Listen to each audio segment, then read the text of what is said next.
एक बार गौतम बुद्ध वैशाली नगरी में धर्म प्रचार के लिए जा रहे थे। जब वे नगरी के बीचों बीच से गुजर रहे थे, तब उन्होंने देखा कि कुछ सैनिक एक लड़की का पीछा करे रहे हैं। तभी वह डरी हुई लड्ढकी एक कुएं के पास जाकर खद्दी रह गई और वह हाँफ रही थी और प्यासी भी थी।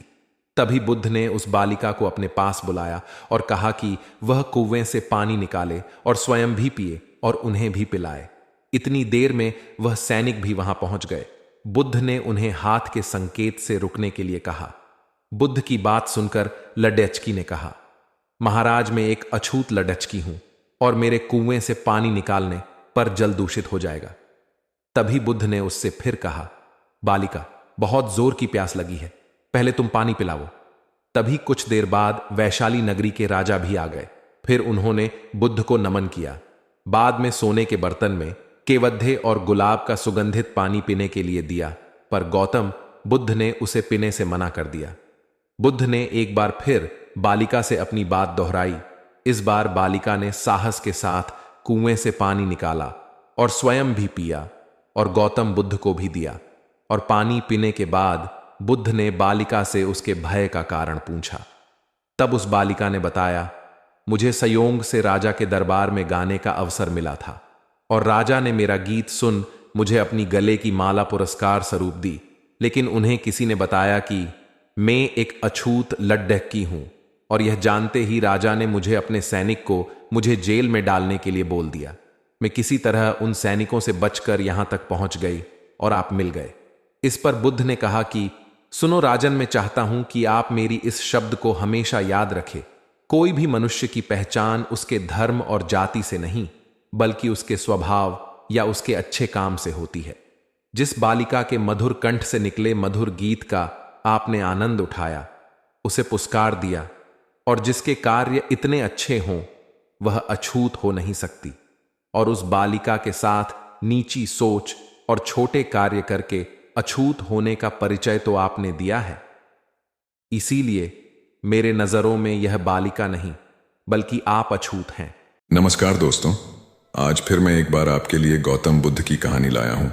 दोस्तों, आज हम आपको बताएंगे कि अच्छा समय आने पर ऐसे कौन से संकेत हैं जिससे हमें पता चलता है कि हमारा अच्छा समय आ गया है।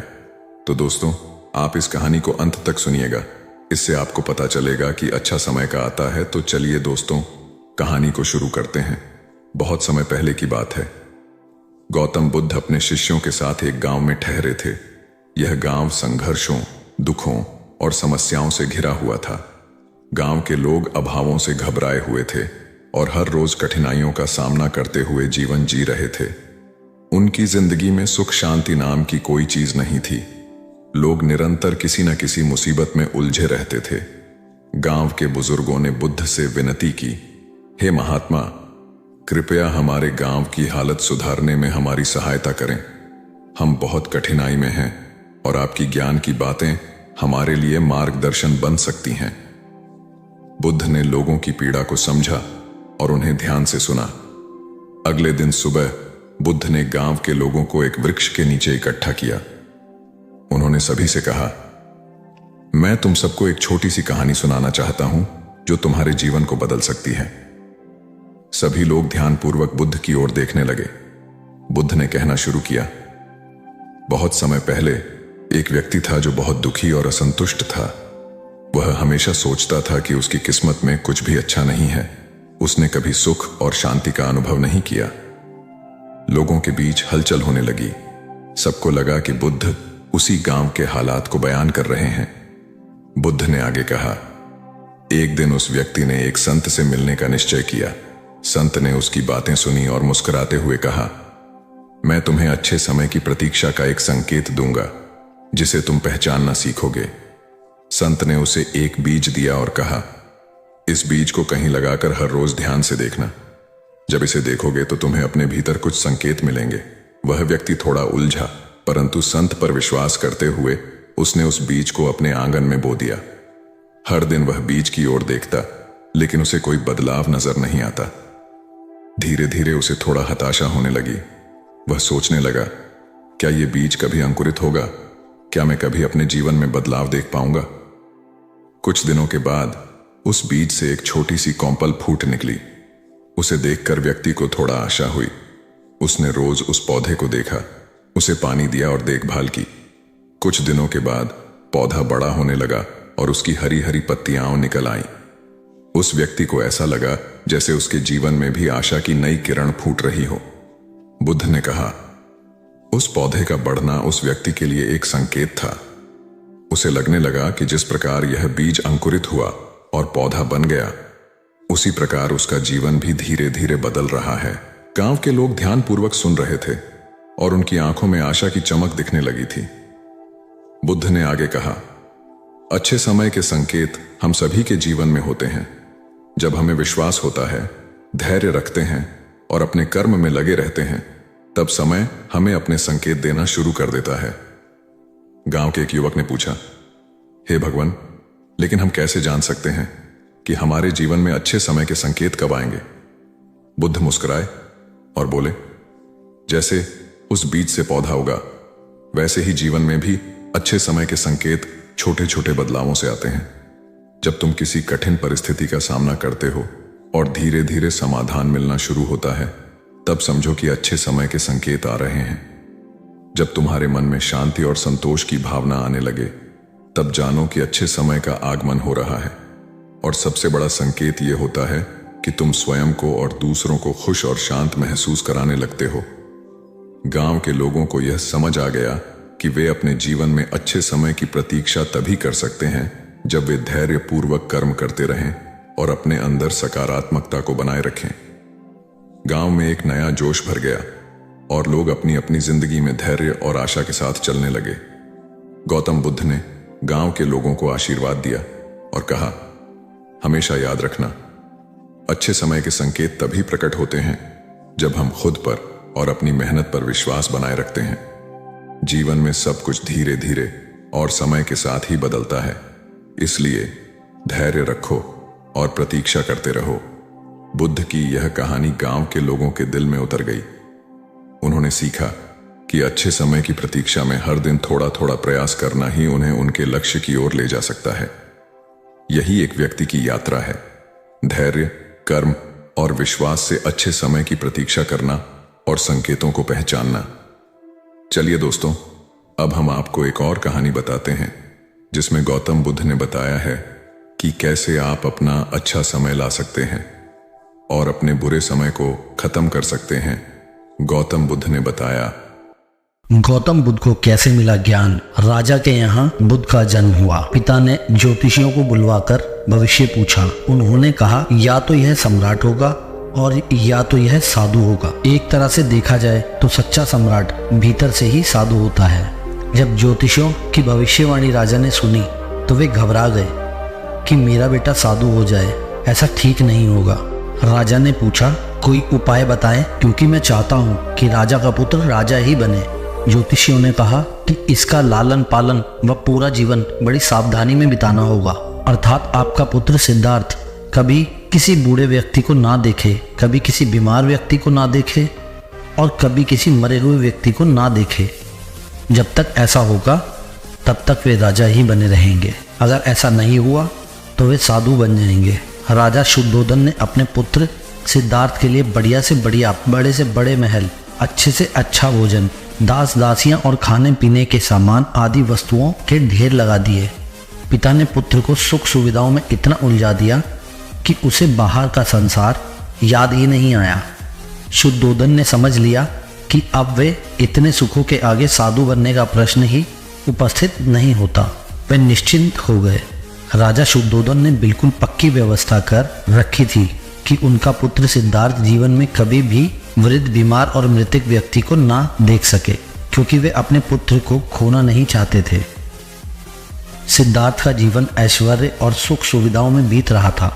उसके जवान होने पर एक सुंदर कन्या यशोधरा से उनका विवाह हो गया। विवाह हो जाने पर शुद्धोधन की आधी चिंता मिट गई। अब तो शादी हो गई, अब कहाँ जाएगा ये? अब तो मेरा पुत्र बंधन में बंध गया, अब उसके कहीं जाने का सवाल ही नहीं उठता। 1 वर्ष बाद बेटे का भी जन्म हो गया। उसका नाम राहुल रखा गया। अब राजा शुद्धोधन को बिल्कुल पक्का विश्वास हो गया कि अब यह कहीं नहीं जा सकता। एक दिन सिद्धार्थ ने कहा कि पिताजी, आज तक मैंने कभी अपनी राजधानी नहीं देखी। आपकी आज्ञा हो तो आज दिखाऊं? राजा ने कहा, हाँ हाँ अवश्य जाओ, अपना शहर देख कर आओ। एक सारथी को भी साथ में भेज दिया कि जाओ राजकुमार को राजधानी घुमा फिरा कर लाओ। फिर भी राजा ने चाक चौबंद इंतजाम कर रखा था कि कहीं चूक न हो जाए। सिद्धार्थ के लिए राजधानी के प्रमुख मार्ग खूब सजाए गए थे, पर घूमते घूमते सिद्धार्थ ने थोड़ा उल्टा मार्ग ले लिया। वे उस मार्ग से गुजरने लगे जहां पर तैयारी नहीं थी, और आज उनको बहुत आश्चर्य हुआ जब पहली बार उन्होंने एक बूढ़े आदमी को देखा। कमर झुकी हुई, पूरी चमड़ी में झुर्रियां पड़ी थी। वह परेशानी और दुख से बेहाल था। उसकी चाल बहुत धीमी थी। बूढ़े की झुकी हुई कमर को देखकर सिद्धार्थ को एक झटका लगा और एक सारथी से उन्होंने कहा, क्या एक दिन मैं भी ऐसे बूढ़ा हो जाऊंगा? सारथी ने कहा, हाँ राजकुमार, हर व्यक्ति के जीवन में 3 अवस्थाएं आती हैं, बचपन, जवानी और बुढ़ापा। एक दिन तुम भी बुढ़ापे की अवस्था में जाओगे। हे राजकुमार, यह संसार का नियम है, चाहे गरीब हो या अमीर, सबका शरीर शिथिल अर्थात बूढ़ा होता है। राजकुमार सोच में पड़ गए। सारथी ने रथ को आगे बढ़ाया तो कुछ दूरी पर एक बीमार व्यक्ति मिला जो रोगों से घिरा हुआ था। उस पीड़ित व्यक्ति को देखकर राजकुमार का मन बहुत ही दुखी हुआ। राजकुमार ने पूछा, इसको क्या हुआ है? सारथी ने कहा, यह व्यक्ति बीमार है, इसीलिए यह कर्रा रहा है। इस संसार में दुख और सुख दोनों हैं। यह अपने अपने भाग्य की बात है कि कोई दुखी है, कोई सुखी है। क्या मैं भी कभी बीमार हो सकता हूँ? सारथी ने कहा, आप यह विचार अभी छोड़ दें। समय बड़ा बलवान होता है। यह सारी बातें कर्मों पर निर्भर करती हैं। चाहे राजा हो या रंग, सुख दुख सब पर आते हैं। अगर शरीर में कोई रोग आना है तो वह आएगा। यह सब सुनकर राजकुमार सोच में पड़ गया। सारथी ने रथ को कुछ और आगे बढ़ाया तो सामने से 4 कंधों पर एक अर्थी को लेकर जाते हुए देखा। राजकुमार ने ऐसा पहली बार देखा। उसने सारथी से पूछा, यह क्या है? यह आदमी मर गया है, यह मुर्दा है। जो व्यक्ति मर जाता है उसको बांधकर शमशान भूमि ले जाते हैं, फिर जहां पर उसे जला दिया जाता है और उसे मुक्ति मिल जाती है। राजकुमार ने कहा, क्या सबको मरना पड़ता है? सारथी ने बोला, हाँ सभी को मरना पड़ता है। यह मृत्युलोक है। जो जन्म लेता है उसे कभी ना कभी अवश्य ही मरना पड़ता है। राजकुमार ने बोला, तो इसका मतलब यह हुआ कि ठीक इसी तरह एक दिन मुझे भी मरना होगा। मेरी देह भी मुर्दा होगी और मुझको भी 4 कंधों पर उठाकर ले जाया जाएगा। मुझको भी ऐसी ही रस्सियों से बांधा जाएगा। मेरे भी आगे पीछे घर के सदस्य रोएंगे, तड़पेंगे, और जिस तरह संसार को मैंने इकट्ठा किया है वह सारा का सारा मुझसे छूट जाएगा। इसका मतलब यह हुआ कि एक दिन मैं भी मर जाऊंगा। क्या एक दिन यशोधरा भी मर जाएगी? क्या एक दिन मेरा राहुल भी मर जाएगा? सारथी ने कहा, हाँ राजकुमार, एक दिन मैं भी मरूंगा, आप भी मरेंगे, यशोधरा भी मरेंगी और राहुल भी मरेगा, क्योंकि यह सब मरने के लिए ही पैदा होते हैं। उस रात सिद्धार्थ सो न सके। सोचने लगे कि क्या संसार में इतना दुख है, रोग, बुढ़ापा है, और ऐसे में मैं खा पी कर कैसे जी सकता हूँ? नहीं नहीं, मुझसे ऐसा नहीं होगा। मुझे खोजना होगा उस तत्व को जो दुख, पीड़ा और शोक से रहित है, जो भय, भ्रम और भूल से परे हो, जो अनंत आनंद से भरा हो, जिसे पाकर फिर और कुछ पाने की इच्छा ना हो। सिद्धार्थ वैराग्य की शिखर तक पहुंच चुके थे। बस उसी रात को उन्होंने घर छोड़ दिया। सारथी से कहा कि नगर की सीमा से दूर ले चलो। नगर के बाहर पहुंचकर सारथी को लौटा दिया। फिर कई दिनों तक वन में चलते गए। एक घने पीपल के वृक्ष के नीचे आसन लगाकर ध्यान में लीन हो गए और वो वापस नहीं लौटे। हाँ है या सुना है, लेकिन क्या यह सच है? बहुत से लोग समस्याओं के सामने खड़े होकर बस इंतजार करते रहते हैं, आशा करते हैं कि समस्याएं अपने आप हल हो जाएंगी। ये एक सामान्य सोच है कि समस्या से बचने का सबसे अच्छा तरीका है कि हम इंतजार करें और उम्मीद करें कि समस्या खुद ही ठीक हो जाएगी। लेकिन क्या यह सच है? क्या वाकई मुश्किलों का सामना करना और उनसे निपटना इतना आसान है? इस वीडियो में हम बात करेंगे कि समस्याओं के सामने खड़े होकर इंतजार करना सबसे अच्छा विकल्प नहीं है। हम आपको सिखाएंगे कि समस्याओं का सामना करना, उन्हें हल करने का सही और प्रभावी तरीका है। इस वीडियो के माध्यम से हम सीखेंगे कि हमारी मेहनत, समर्पण और सही दिशा में कदम बढ़ाने से ही समस्याएं हल हो सकती हैं। पहले की बात है, एक राज्य का राजा बहुत चिंतित था क्योंकि उसकी पत्नी का जन्मदिन नजदीक आ रहा था। यूं तो कहने को वह राजा था, लेकिन फिर भी उनके वैवाहिक जीवन में हजारों प्रकार की समस्याएं थी। परंतु राजा जन्मदिन पर अपनी पत्नी को एक ऐसा उपहार देना चाहता था कि जिससे उनके जीवन में जो दुख है वह कम से कम उस दिन के लिए दूर चला जाए। वह अपनी पत्नी को खुश करना चाहता था, किंतु आपने देखा होगा कि यह कार्य बहुत ही मुश्किल है, क्योंकि हम आज तक किसी को खुश नहीं कर पाए। हम चाहे लाख कोशिशें ही क्यों ना कर लें, लेकिन हम कभी किसी को खुश नहीं कर पाते, क्योंकि यह खुशी हमारे पास नहीं है और न ही सामने वाले के पास है, जो हमारे पास है ही नहीं। वो हम किसी और को कैसे दे सकते हैं? अर्थात अगर आपको किसी दूसरे को खुशी देनी है तो सबसे पहले आपको खुश होना होगा, आपको खुश महसूस करना होगा, अर्थात वह खुशी आपके पास होनी चाहिए, तभी तो आप किसी और को खुश रख सकते हैं। एक दिन राजा ने सभी दरबारियों को दरबार में उपस्थित होने का आदेश दिया और साथ ही सभी मंत्रीगण भी वहां पर उपस्थित थे। तभी राजा ने सभी से सुझाव मांगा कि आखिर वह किस प्रकार अपनी पत्नी को जन्मदिन पर खुश कर सकता है। आखिर वह उन्हें कैसा उपहार दे जिस कारण राजा की पत्नी खुश हो सके।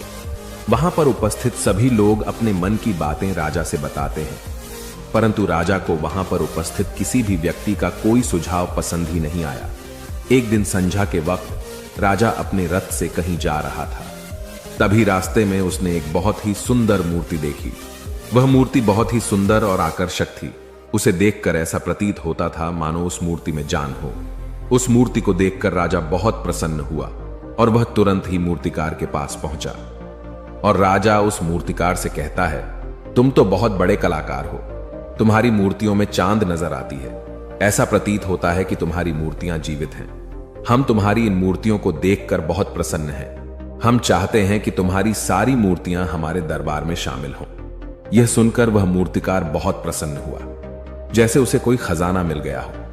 लेकिन तभी राजा ने उस मूर्तिकार से एक और बात कही, देखो, मैं चाहता हूं कि तुम मेरे दरबार में शामिल हो जाओ, किंतु उससे पहले तुम्हें हमारे लिए हमारी रानी की ऐसी मूर्ति बनानी होगी जिसे देखकर वह खुश हो जाए और अपने सारे दुख दर्द भूल जाए। और यदि तुम ऐसा न कर सके तो मैं तुम्हारा सर धड़ से अलग कर दूंगा। राजा के मुख से यह सुनकर मूर्तिकार घबरा गया, उसके पसीने छूट गए। वह राजा को मना भी कैसे करे, इसीलिए उसने न चाहते हुए भी राजा को स्वीकृति दे दी। राजा उस मूर्तिकार की बात सुनकर बहुत प्रसन्न हुआ और वो वापस महल लौट गया। लेकिन उधर दूसरी तरफ जो मूर्तिकार अब तक बहुत प्रसन्न था, जो अपने मन से मूर्तियां बनाया करता था, जो हमेशा खुश रहता था, अब वह दुखी हो गया था। वह गहरे दुख में चला गया था। वह डर के कारण रानी की मूर्तियां बनाना शुरू करता है, परंतु जो भी मूर्ति बनाता था उस मूर्ति को देखकर ऐसा प्रतीत होता था मानो वह मूर्ति बहुत दुखी है, उसे किसी प्रकार का कोई दुख है। एक के बाद एक उसने कई सारी मूर्तियां बना डाली, परंतु कोई भी मूर्ति ऐसी नहीं थी जिसे देखकर कोई भी खुश हो सके, जिसे देखकर यह प्रतीत हो कि मानो उस मूर्ति में जान है और वह मूर्ति देखकर कोई भी अपना दुख भूल जाए। और यह इस कारण हो रहा था क्योंकि मूर्तिकार भीतर से बहुत दुखी था, जो उसकी मूर्तियों के रूप में साफ और स्पष्ट नजर आ रहा था। राजा ने उस मूर्तिकार को 1 सप्ताह का समय दिया था, किंतु 4 दिन तो उसने यूं ही व्यर्थ कर दिए। अब उसके पास केवल 3 दिन का ही समय बचा था, जिसके बारे में सोच सोचकर उस मूर्तिकार का गला सूखा जा रहा था। डर के कारण अब उसके हाथ पैर भी काम करना बंद कर चुके थे। उसके हाथ से हथौड़ी और छीनी तक नहीं चल रही थी और उसे अपना भविष्य नजर आ रहा था। उसे नजर आ रहा था कि राजा उसे मृत्यु दंड दे रहा है। उसके बाद उसके परिवार का क्या होगा, उसके परिवार को कौन संभालेगा, यह सोच सोचकर उस मूर्तिकार का मन बैठा जा रहा था। तभी उसने एक योजना बनाई। वह अपने परिवार को साथ लेकर रात ही में गांव छोड़कर चला जाएगा। यह सोचकर वह तुरंत घर लौटा। उसने सारा सामान बांधा, अपनी पत्नी और अपने बच्चों को भी तैयार किया। वह जैसे ही घर से निकलने वाला था कि तभी उसने देखा कि राजा के सिपाही वहां पर तैनात है। यह देखकर वह मूर्तिकार और भी घबरा गया। वह समझ नहीं पा रहा था कि क्या करे। यदि वह यहां से भागने की कोशिश करता है और पकड़ा जाता है तो राजा उसके साथ साथ उसके परिवार को भी मृत्यु दंड दे देंगे। वह कुछ समझ नहीं पा रहा था। तभी वह जमीन पर बैठ गया और रोने लगा और अपनी पत्नी से कहता है, अब से तुम्हें बच्चों का ख्याल रखना होगा। मेरा और तुम्हारा साथ यहीं तक था, क्योंकि राजा ने जिस प्रकार की मूर्ति का मुझे आदेश दिया है, मैं उस प्रकार की मूर्ति नहीं बना पा रहा, जिस कारण राजा मुझे मृत्यु दंड दे देंगे। वह मेरा सर धड़ से अलग कर देंगे और उसके बाद तो तुम्हें ही बच्चों का ख्याल रखना होगा। इतना कहकर वो जोर जोर से फूट फूट कर रोने लगा। देखते ही देखते रात बीत गई और अगले दिन सुबह सुबह उस मूर्तिकार के दरवाजे पर एक गुरु भिक्षा मांगने आए। मूर्तिकार ने उन्हें भिक्षा लाकर दी तो मूर्तिकार बहुत परेशान लग रहा था, जिसे देखकर गुरुवर उस मूर्तिकार से कहते हैं, बेटा, हमारे जीवन में दुख और सुख तो आते ही रहते हैं। हमारे जीवन में दुख और समस्याएं तो होती ही हैं, किंतु इन सभी दुख और समस्याओं का समाधान और निवारण भी होता है, परंतु हम केवल दुख और समस्याएं ही देखते हैं। उन दुख और समस्याओं के छिपे निवारण और समाधान को हम कभी नहीं देख पाते। यदि तुम ध्यान से देखोगे तो हर समस्या का समाधान है और हर दुख का निवारण भी है। मैं यह अच्छी तरह जानता हूं कि तुम यहां से अपनी पत्नी और बच्चों को लेकर भाग जाना चाहते थे, किंतु ऐसा हो नहीं सका। उस मूर्तिकार ने जब गुरु के मुख से यह बातें सुनी तो वह उनके चरणों में जा गिरा और हाथ जोड़कर उन गुरुवर से कहता है, हे गुरुवर, आप ही बताइए मैं क्या करूं।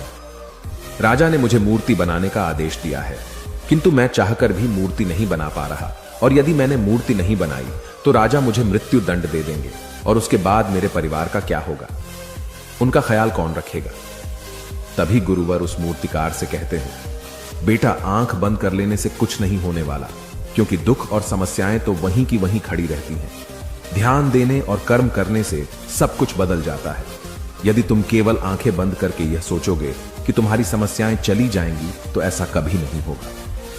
इतना कहकर उन गुरुवर ने उस मूर्तिकार के कानों में कुछ कहा और उसके बाद वह वहां से चले गए। उन गुरु के वहां से चले जाने के बाद वह मूर्तिकार महल गया, जिसे देखकर राजा उस मूर्तिकार से कहता है, लगता है तुमने समय से पहले ही एक अद्भुत मूर्ति तैयार कर ली है।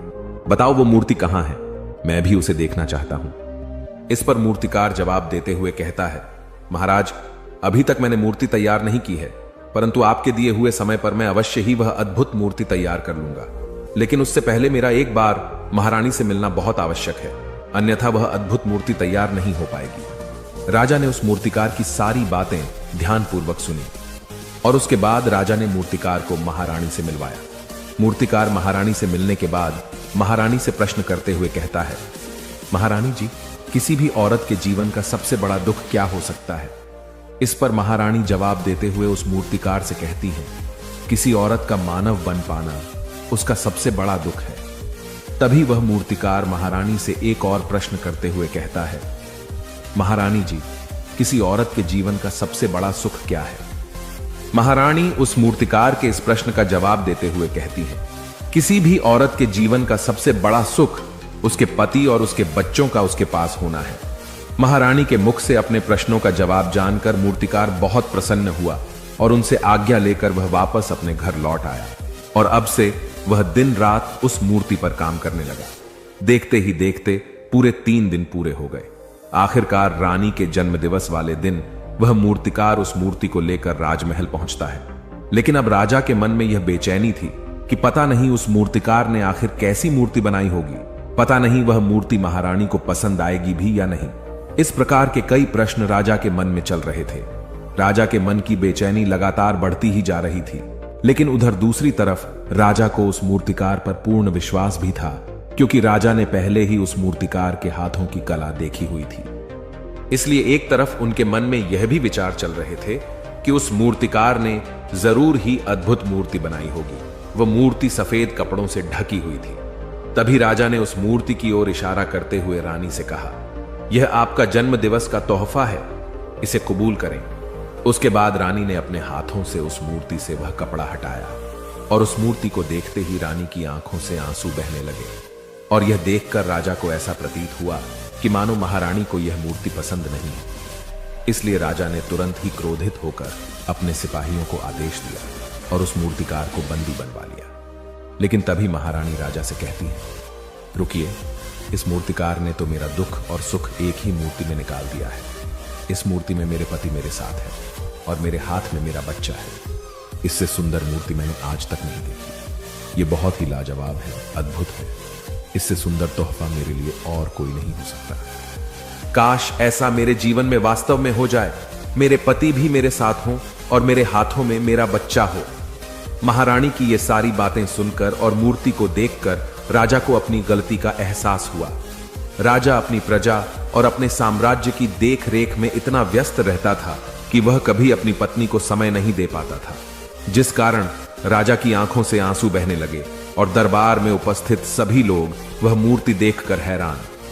आज तक किसी ने भी ऐसी सुंदर और जीवित मूर्ति नहीं देखी थी जिसमें सुख और दुख एक साथ नजर आ रहे हों। उसके बाद उस राजा ने उस मूर्तिकार को रिहा करवाया और उसे ढेरों इनाम दिए और अपने राज्य दरबार में जगह भी दी।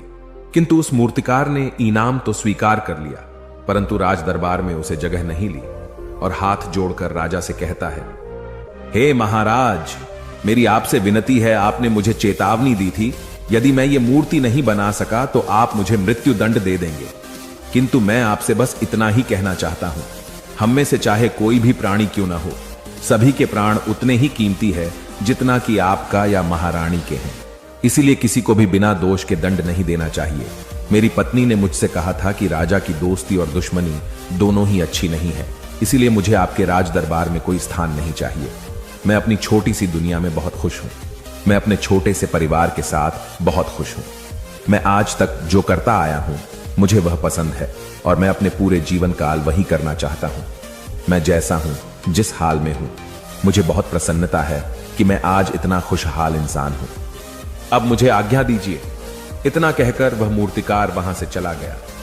दोस्तों, इसी प्रकार हमारे जीवन में भी बहुत बड़े बड़े संकट और दुख आते जाते हैं, किंतु वास्तव में तो यह दुख और संकट हमें कुछ सिखाने के लिए आते हैं, किंतु हम तो केवल उन दुख और समस्याओं को ही देखते रह जाते हैं। हम उनका निवारण खोजने का तनिक भी प्रयास नहीं करते, और जब हम दुख के समय क्रोध करते हैं तो हम वास्तविकता में अपना ही नुकसान कर लेते हैं। जो व्यक्ति समझदार होते हैं वह अपने दुख और परेशानियों से यह सबक सीख ही लेते हैं कि उन्हें विषम परिस्थितियों में शांत रहकर उन दुखों का निवारण करना चाहिए, उन समस्याओं का समाधान करना चाहिए। किंतु हम में से अधिकांश लोग यह नहीं सीख पाते और वे लोग दुख और परेशानियों के समय पर क्रोधित हो ही जाते हैं। वह इस बात को अच्छी तरह जानते हैं कि हमें दुख और समस्या के समय पर शांत रहना चाहिए और उसका समाधान खोजने का प्रयास करना चाहिए, किंतु हम बार बार वही गलती दोहराते रहते हैं। जब भी हमारे सामने कोई विषम परिस्थिति उत्पन्न होती है तो हम बार बार क्रोधित हो जाते हैं और क्रोध में आकर हम अपना ही नुकसान कर लेते हैं, क्योंकि क्रोध में हम कभी भी कोई चीज सीख नहीं सकते।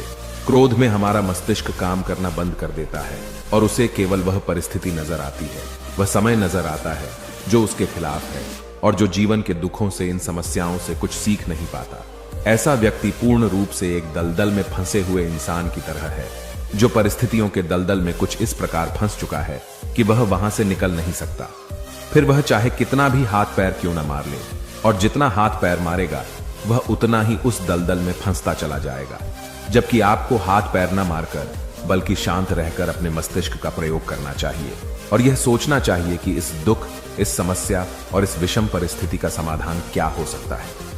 किंतु आप तो अपने आप को पहले से ही दलदल में डाल चुके हैं और ऐसी स्थिति में आप बाहर निकलने के बारे में न सोचकर लगातार और हाथ पैर मारकर आप अपने आप को उस दलदल में और भी नीचे डुबाते जा रहे।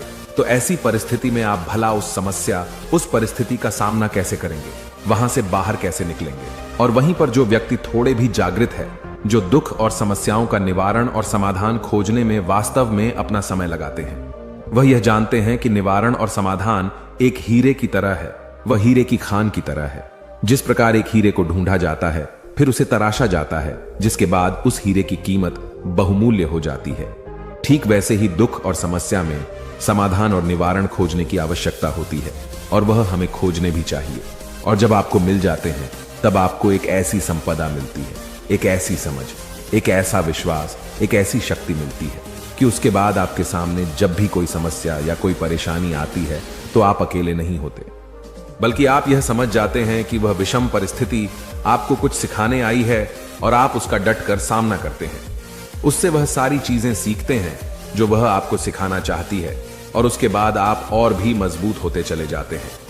आपका विश्वास और भी बढ़ता चला जाता है, आप और भी शक्तिवान और बलवान होते चले जाते हैं। इसीलिए महात्मा बुद्ध कहते हैं कि यदि दुख है तो उसका निवारण भी है, यदि समस्या है तो उसका समाधान भी है। इसीलिए केवल दुख में उलझे मत रहिए, बल्कि उस दुख का निवारण कीजिए, और यही आपको करना चाहिए।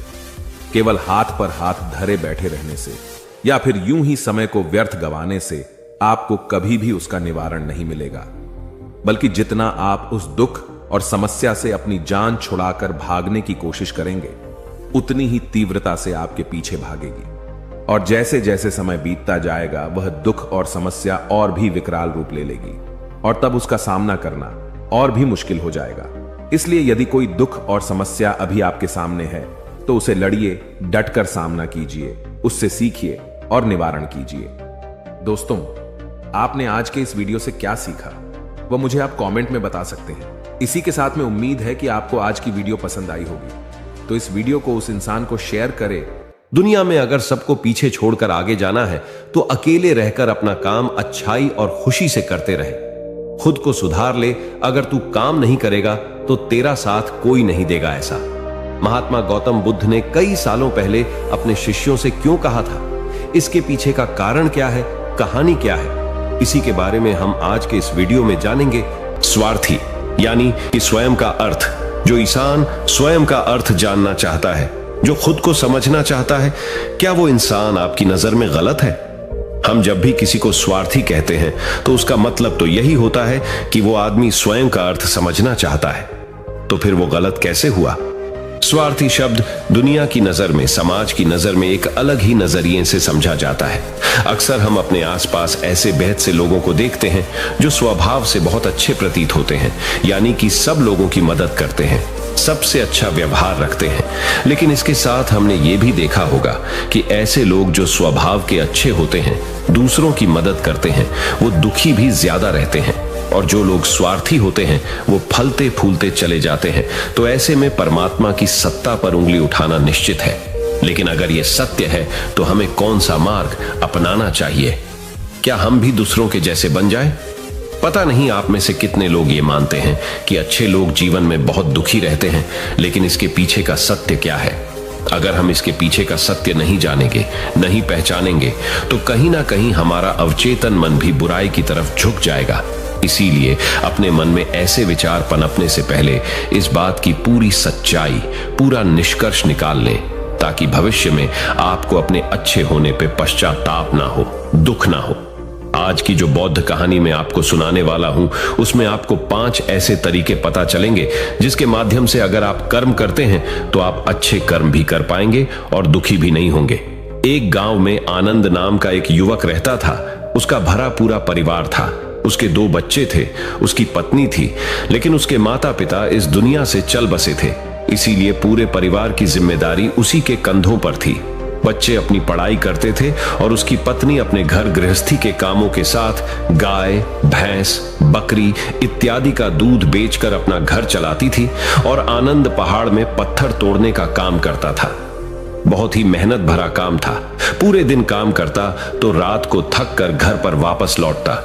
लेकिन इतनी मेहनत करने के बाद भी अगर आनंद को गांव का कोई भी आदमी मदद के लिए बुलाता तो आनंद कभी भी मना नहीं करता था। उसके जीवन का एक ही सिद्धांत था, अगर मैं दूसरों की मदद करूंगा तो परमात्मा मेरा साथ देंगे, परमात्मा मेरे साथ कुछ बुरा नहीं होने देंगे। आनंद अपने इस सिद्धांत का पालन बहुत ही कड़ाई के साथ करता था। वह इस सिद्धांत पर इतना विश्वास करता था कि अगर कोई बाहर का आदमी उससे मदद मांग ले तो वो अपने घर का काम भी अधूरा छोड़कर उस आदमी की मदद करने के लिए पहुंच जाता था, जिसकी वजह से उसकी पत्नी बहुत परेशान रहती थी।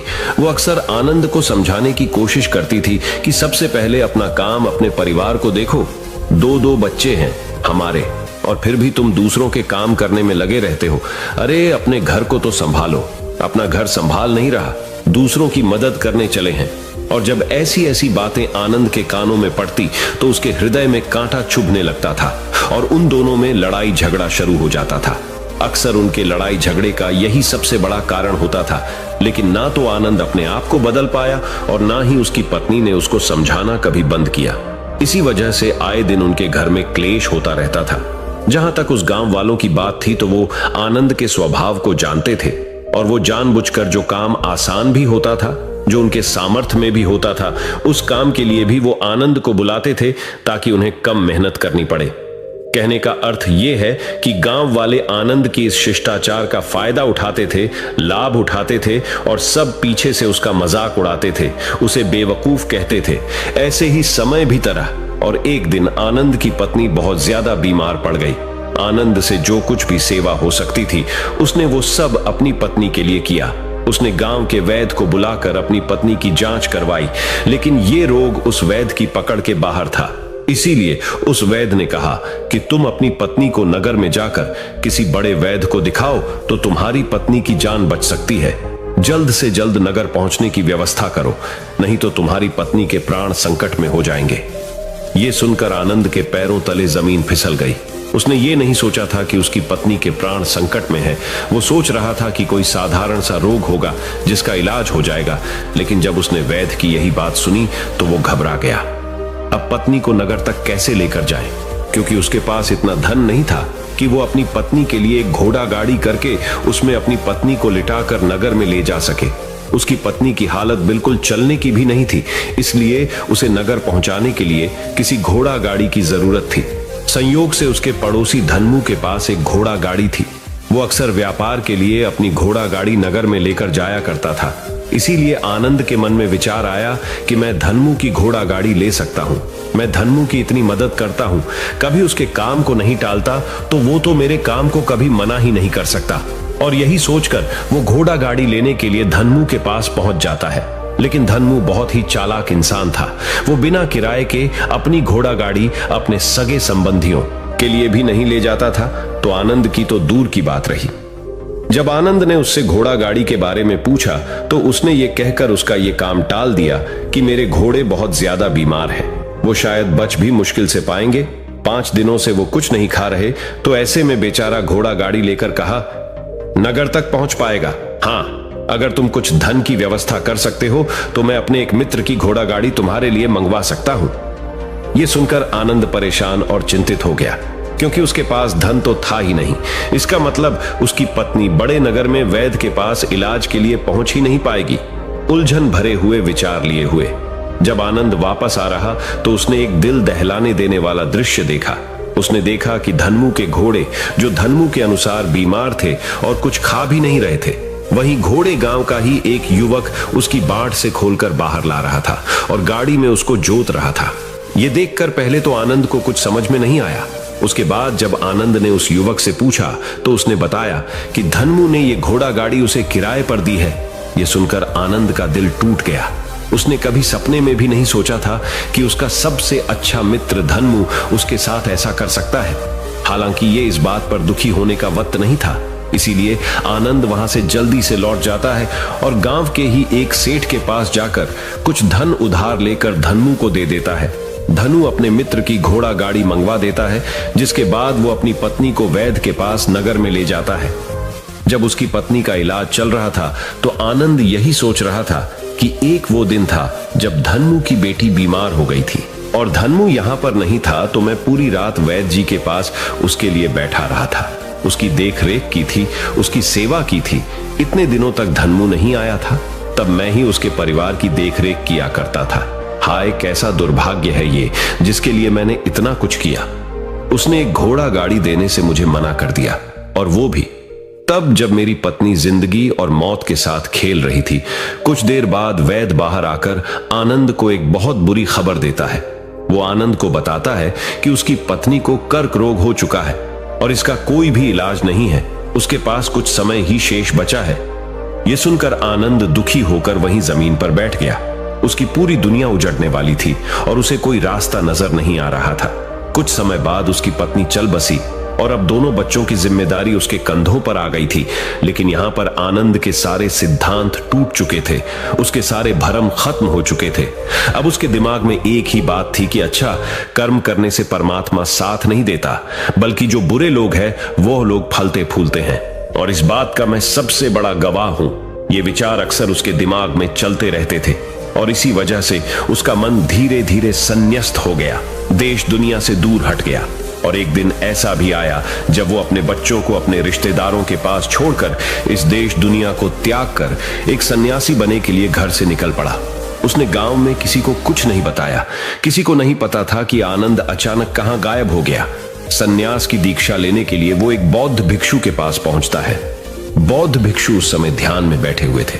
ध्यान से बाहर आने के बाद वो बड़े ध्यान से आनंद के चेहरे को देखते हैं और उससे सन्यासी बनने का कारण पूछते हैं।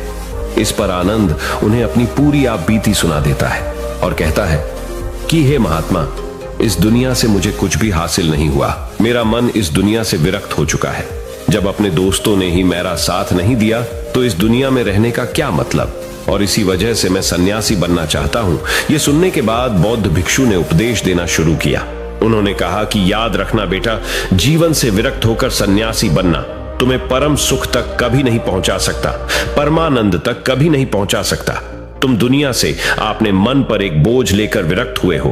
तुम दुनिया से परमात्मा की खोज करने के लिए विरक्त नहीं हुए हो। इस भ्रम में कभी मत रहना तुम संसार से विरक्त हुए हो, क्योंकि संसार ने तुम्हें धोखा दिया, ऐसा तुम्हें लगता है।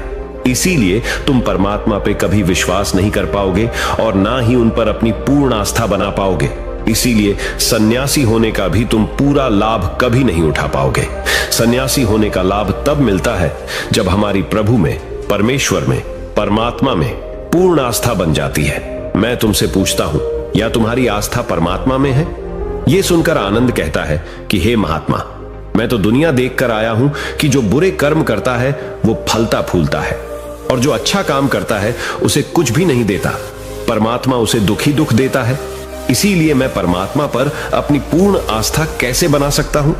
यह सुनकर उस बौद्ध भिक्षु ने कहा कि यही तो मैं तुम्हें समझाना चाहता हूं कि तुम पूरी ऊर्जा अपनी सन्यासी जीवन में लगाओ और उसके बाद भी तुम्हें फल प्राप्त ना हो तो तुम्हें कैसा लगेगा। इसीलिए किसी की भी मदद करने के लिए मैं 5 सिद्धांत तुम्हें बताता हूं। ये 5 सिद्धांत समझकर संसार में वापस लौट जाओ और संसार में एक ग्रस्त जीवन जियो।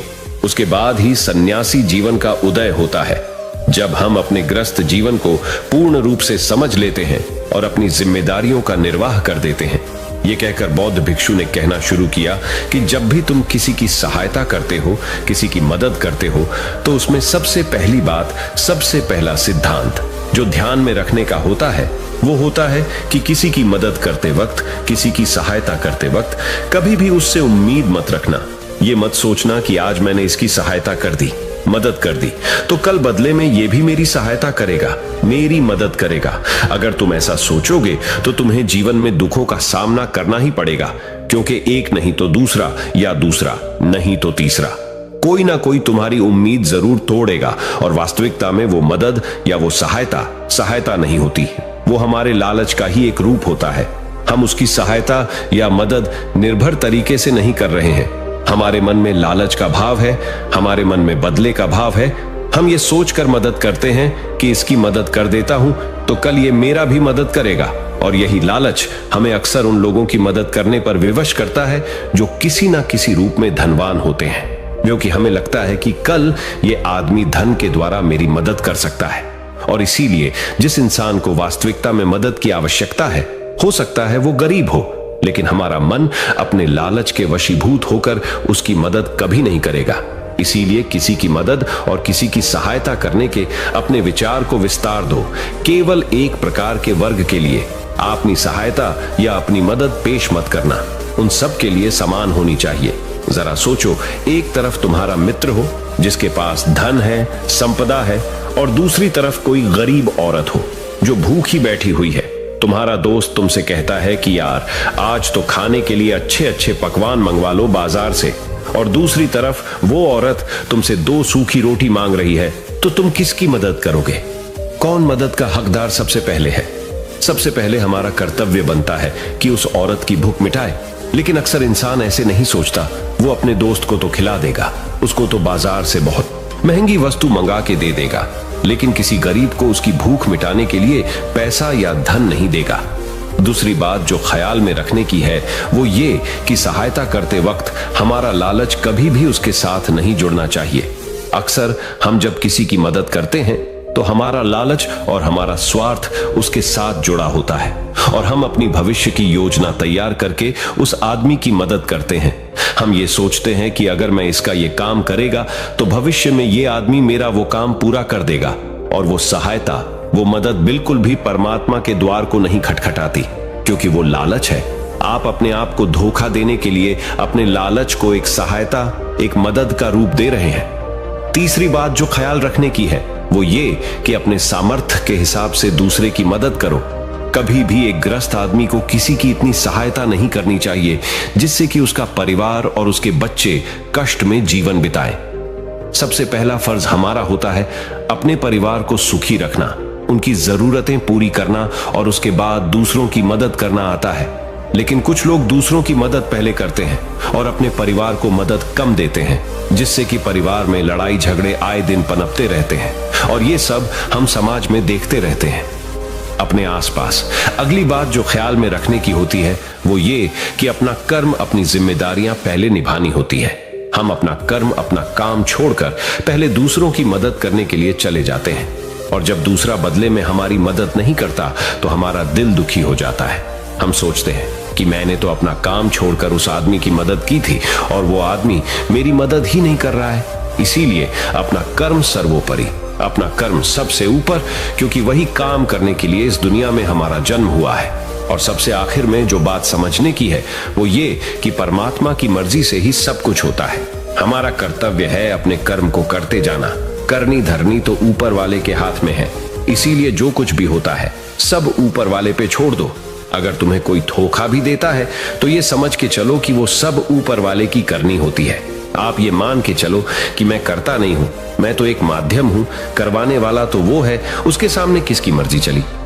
जब ये आस्था, ये विश्वास हमारे मन में पनपने लगता है तो हमारी सारी शिकायतें दूर हो जाती हैं, क्योंकि इस दुनिया में जो भी होता है अच्छे के लिए होता है, जो भी हो रहा है अच्छे के लिए हो रहा है और जो भी होगा अच्छा ही होगा। चाहे हमारी बुद्धि आज वर्तमान में इस सिद्धांत को ना समझ पाए, लेकिन जीवन में कभी ना कभी किसी ना किसी मोड़ पर आपको जरूर ये एहसास होगा कि जो हुआ था वो अच्छे के लिए ही हुआ था। इसीलिए सारी शिकायतें दूर कर दो और बस अपना कर्म करते जाओ। अपने ग्रस्त जीवन को पूर्ण रूप से जिलो और उसके बाद ही सन्यासी जीवन की नींव होती है। इसके बाद बौद्ध भिक्षु ने आनंद को कहा कि वापस अपने गांव लौट जाओ, अपनी बेटियों को वापस लेकर आओ, उन्हें पालो पोसो, अपने बच्चों को वापस लेकर आओ, दूसरी शादी कर लो, लेकिन बच्चों का पालन पोषण अच्छे तरीके से करो। यह सुनकर आनंद अपने बच्चों के साथ अपने गांव में वापस लौट आता है। गांव में किसी को खबर नहीं थी कि आनंद कहां पर गया हुआ था और वो क्या ज्ञान लेकर वापस लौटा है। लेकिन अगले दिन सुबह सुबह गांव वालों ने आनंद के चेहरे पर एक अलग ही चमक, एक अलग ही आभा पाई। तो इस कहानी से हमें यह सीख मिलती है कि दूसरों के पीछे भागने से अच्छा है अकेले रहकर अपने आप को सुधारो और अपनों का काम बड़े ही खुशी से करो और शांत रहकर अपने आप की दिमाग की मनस्थिति को सुधारो। तो अब हम आपको बताएंगे कि शांत रहने के क्या क्या फायदे हैं। तो चलिए शुरुआत करते हैं। हर तरफ शोर शराबे और भाग दौड़ के बीच खामोशी की अपनी अलग ही खासियत है। आपने कई कविताओं में भी पढ़ा होगा कि मौन रहकर एक दूसरे की बात को समझना सबसे सुंदर संवाद है। लेकिन क्या आप ये जानते हैं कि चुप रहने के अपने शारीरिक और मानसिक फायदे भी हैं? विशेषज्ञ मानते हैं कि मौन यानी शांत रहने से व्यक्ति अधिक दिमागदार और उत्पादक बनने की ओर अग्रसर होता है। इससे उसके मानसिक और शारीरिक स्वास्थ्य दोनों में सुधार हो सकता है। मौन धारण करने का महत्व आज हम जिस युग में जी रहे हैं उसमें टेक्नोलॉजी एक महत्वपूर्ण भूमिका निभाती है। जहां लोग एकांत की खोज में लगे रहते, वो खुद को इन्हीं टेक्नोलॉजी को कहीं गुम कर देते हैं। लेकिन मौन को मन में बैठाने की दिशा में पहला कदम यह है कि आप अपने मानसिक स्वास्थ्य को अन्य सभी पहलुओं से बढ़कर समझें और फिर उन तकनीकों को शामिल करने का सचेत प्रयास करें जो आपको मौन रहने की आत्मीय उदारता और शक्ति का अनुभव करने की अनुमति दे। गाड़ियों के बेतहाशय हॉर्न से लेकर आसपास बजने वाले म्यूजिक, ऑन डिमांड शो और लोगों की छटर-पटर से लेकर आपकी बिल्डिंग के ऊपर से उड़ते हुए हवाई जहाज की आवाज तक, हर तरफ एक घना शोर है जिसमें दूसरों की तो क्या, कभी कभी खुद की भी आवाज नहीं सुन पाते। आपके अंतर्मन की आवाज, जिसे सुनने से आपके जीवन की आधी परेशानी का समाधान मिल सकता है। वैज्ञानिक प्रमाणों के अनुसार यह हमारे स्वास्थ्य के लिए बहुत अच्छी बात है कि लेकिन शांत रहना ब्लड प्रेशर कम कर सकता है, एकाग्रता और ध्यान में सुधार ला सकता है, परेशान करने वाले विचारों को शांत कर सकता है, मस्तिष्क के विकास को बढ़ावा दे सकता है, कोर्टिसोल को कम कर सकता है, अंदर की रचनात्मकता को बढ़ावा मिलता है, अच्छी नींद को बढ़ावा मिलता है, दिमागी रूप से स्वस्थ महसूस कर सकते हैं। हालांकि यहां मौन रहने का मतलब परेशानी में भी चुप्पी साधे रहने से नहीं है, बल्कि अनावश्यक किसी भी शोर से दूर रहने और ध्वनि प्रदूषण से बचना है। मौन रहते हुए धीरे धीरे गहरी सांस लेने से और भी फायदे मिल सकते हैं। चुप रहना है। अनेक समस्याओं का हल, तनाव घटाने और एकाग्रता बढ़ाने के लिए हम आपको अब 9 फायदे बनाएंगे। मेडिटेशन और ध्यान लगाना खुद को शांत करने और तनाव घटाने का एक बेहतरीन तरीका है। आपने ध्यान दिया होगा कि हर धर्म और संस्कृति में शांत और मौन रहने को महत्व दिया गया है। चाहे आप इसे धार्मिक नाम दें या जीने का एक तरीका माने, लेकिन दिन भर में कुछ समय तक शांत रहना आपके स्वास्थ्य के लिए बहुत फायदेमंद साबित होता है। कई साइकोलॉजिस्ट भी कॉन्फिडेंस बढ़ाने, कंसंट्रेशन बढ़ाने, मन की शांति और पॉजिटिव थिंकिंग के लिए कुछ मिनट मौन धारण करने की सलाह देते हैं। जब हम कुछ समय मौन या चुप रहते हैं तो हमें खुद से बात करने का मौका मिलता है। हम चिंतन मनन करते हैं, जिससे हमारा मन शांत होता है, दिमाग रिलैक्स रहता है और हमारा दिमाग नई ऊर्जा और विचारों से भरता है। चलिए आपको बताते हैं चुप या मौन रहने के 9 फायदे। पहला फायदा, दिमाग बेहतर काम करता है। एक रिसर्च के मुताबिक अगर हम दिन भर में कुछ मिनट शांत रहते हैं तो हमारा दिमाग रिचार्ज होता है और बेहतर काम करता है। इसके लिए दिन भर में सिर्फ 3 मिनट चुप रहने से शुरुआत करें। ऐसा करने से आप देखेंगे कि आपका दिमाग ठंडा तो रहता ही है, आपके व्यक्तिगत रिश्तों में भी सुधार होता है। दूसरा फायदा, तनाव वाले हार्मोन नियंत्रित होते हैं। आज के दौर में हर तरफ शोर ही शोर है। इसकी वजह से दिमाग में तनाव पैदा होना लाजमी है।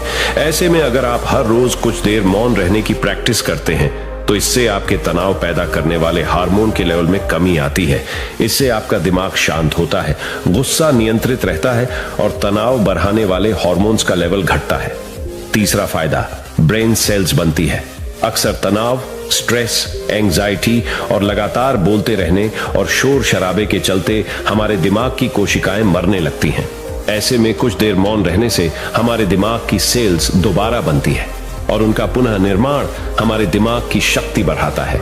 इससे हमारी एकाग्रता बढ़ती है और दिमाग तेज होता है। चौथा फायदा, क्रिएटिविटी बढ़ती है। जब हम दिन भर की उलझनों में उलझे रहते हैं, इस वजह से हम शांत होकर सोचने समझने की क्षमता खोने लगते हैं। इस वजह से हमारी क्रिएटिविटी खत्म होने लगती है। जब हम कुछ देर मौन रहते हैं तो हमारे दिमाग की नई नई क्रिएटिविटी उभर कर सामने आती है। हम में सोचने समझने और सुनने की क्षमता बढ़ती है और हम कुछ नया कर पाते हैं। पांचवा फायदा, परिस्थितियों का सामना बेहतर ढंग से करते हैं। एक रिसर्च में पाया गया है कि जो लोग मौन रहने की आदत डालते हैं वो मुश्किल और तनावपूर्ण परिस्थितियों से बेहतर ढंग से निकल पाने में सक्षम होते हैं। इसकी वजह यह है कि मुश्किल परिस्थिति में वो अपना आपा नहीं खोते और लॉजिक के साथ सोचने की काबिलियत रखते हैं। इस कारण वो परिस्थितियों का बेहतर सामना कर पाते हैं। छठा फायदा दिमाग के लिए है ये एक्सरसाइज। हमारे शरीर का सबसे जटिल हिस्सा दिमाग होता है। ये पूरे शरीर को चलाता है और ये हमारे सभी इमोशंस को कंट्रोल करता है। ऐसे में जरूरी है कि हम अपने दिमाग को भी व्यायाम करवाएं। जिस तरह शरीर को मजबूत बनाने के लिए शारीरिक व्यायाम जरूरी है, उसी तरह दिमाग को मजबूत बनाने के लिए उनकी ताकत बढ़ाना जरूरी है। मौन रहना दिमाग के लिए एक व्यायाम जैसा ही है और इससे दिमाग की मांसपेशियां तंदुरुस्त रहती हैं। सातवां फायदा, पॉजिटिव विचारों का संचार। मौन रहना हमारे दिमाग को पॉजिटिव विचारों से भरता है। जब हम दिमाग को बाहरी शोर शराबे से दूर करते हुए कुछ समय खुद पर केंद्रित करते हैं तो हम अपने आसपास की अच्छाइयों को बेहतर ढंग से देख और समझ पाते हैं। इसके साथ ही हम अपने आसपास और खुद के भीतर की अच्छाइयों को अप्रिशिएट कर पाते हैं। इसीलिए कुछ समय मौन रहते हुए खुद को समझना, अपने भीतर झांकना और अपने बारे में समझना एक बेहतरीन प्रैक्टिस है। आठवां फायदा, एक अच्छे श्रोता और समीक्षक। चुप रहना और कुछ समय तक खुद को स्थिर रखना आपको एक अच्छा श्रोता और समीक्षक बनाता है।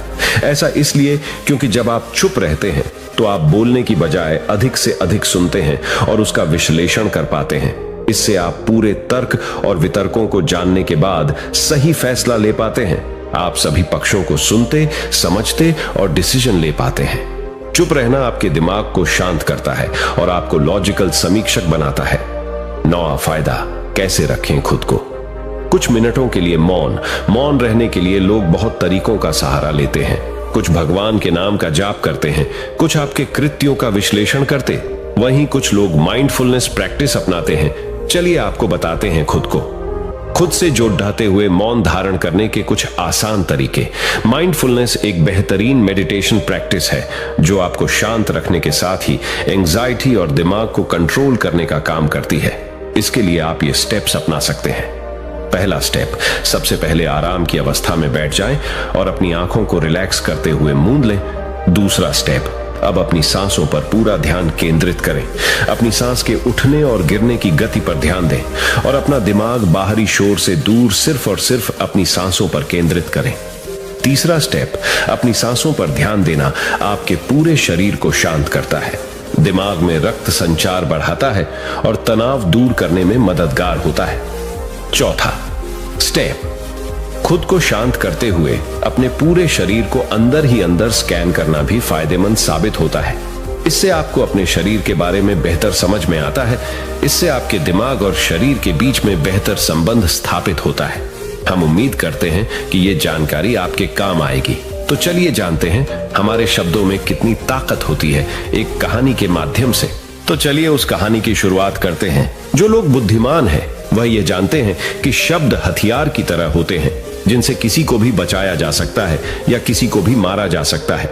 अब आप सोच रहे होंगे कि शब्दों से किसी को मारा कैसे जा सकता है। तो जरा सोचिए, ज्यादातर आत्महत्याओं के पीछे किसका कारण होता है? किसी के पति ने कुछ कहा, किसी के पिता ने कुछ कहा और उन लोगों ने आत्महत्या कर ली। ये आत्महत्या किसके कारण हुई? वो पीड़ित के मन को इतना दुखी कर गए कि उसके मन से वो दुख सहना और ज्यादा बर्दाश्त करना नामुमकिन हो गया और इसी वजह से उन्होंने आत्महत्या कर ली।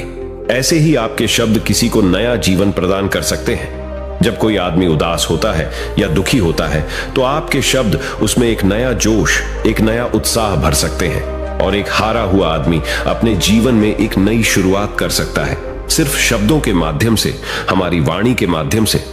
तो अब तक आप ये तो समझ ही गए होंगे कि हमारे शब्द हमारे जीवन को किस तरह निर्धारित करते हैं। शब्दों में कितनी ताकत होती है और किसी से बात करते वक्त हमें कितनी सावधानी से अपने शब्द सुनने चाहिए।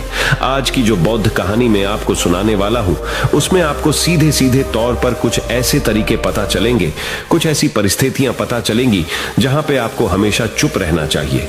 कुछ परिस्थितियों में अगर आप कुछ नहीं बोलेंगे तो वही आपके लिए सबसे ज्यादा बेहतर होगा। इससे पहले कि आप इस कहानी में खो जाएं, इस चैनल को सब्सक्राइब जरूर कर लें। तो चलिए कहानी शुरू करते हैं। एक बार की बात है, एक युवा लड़का एक बार एक बौद्ध भिक्षु के पास पहुंचा।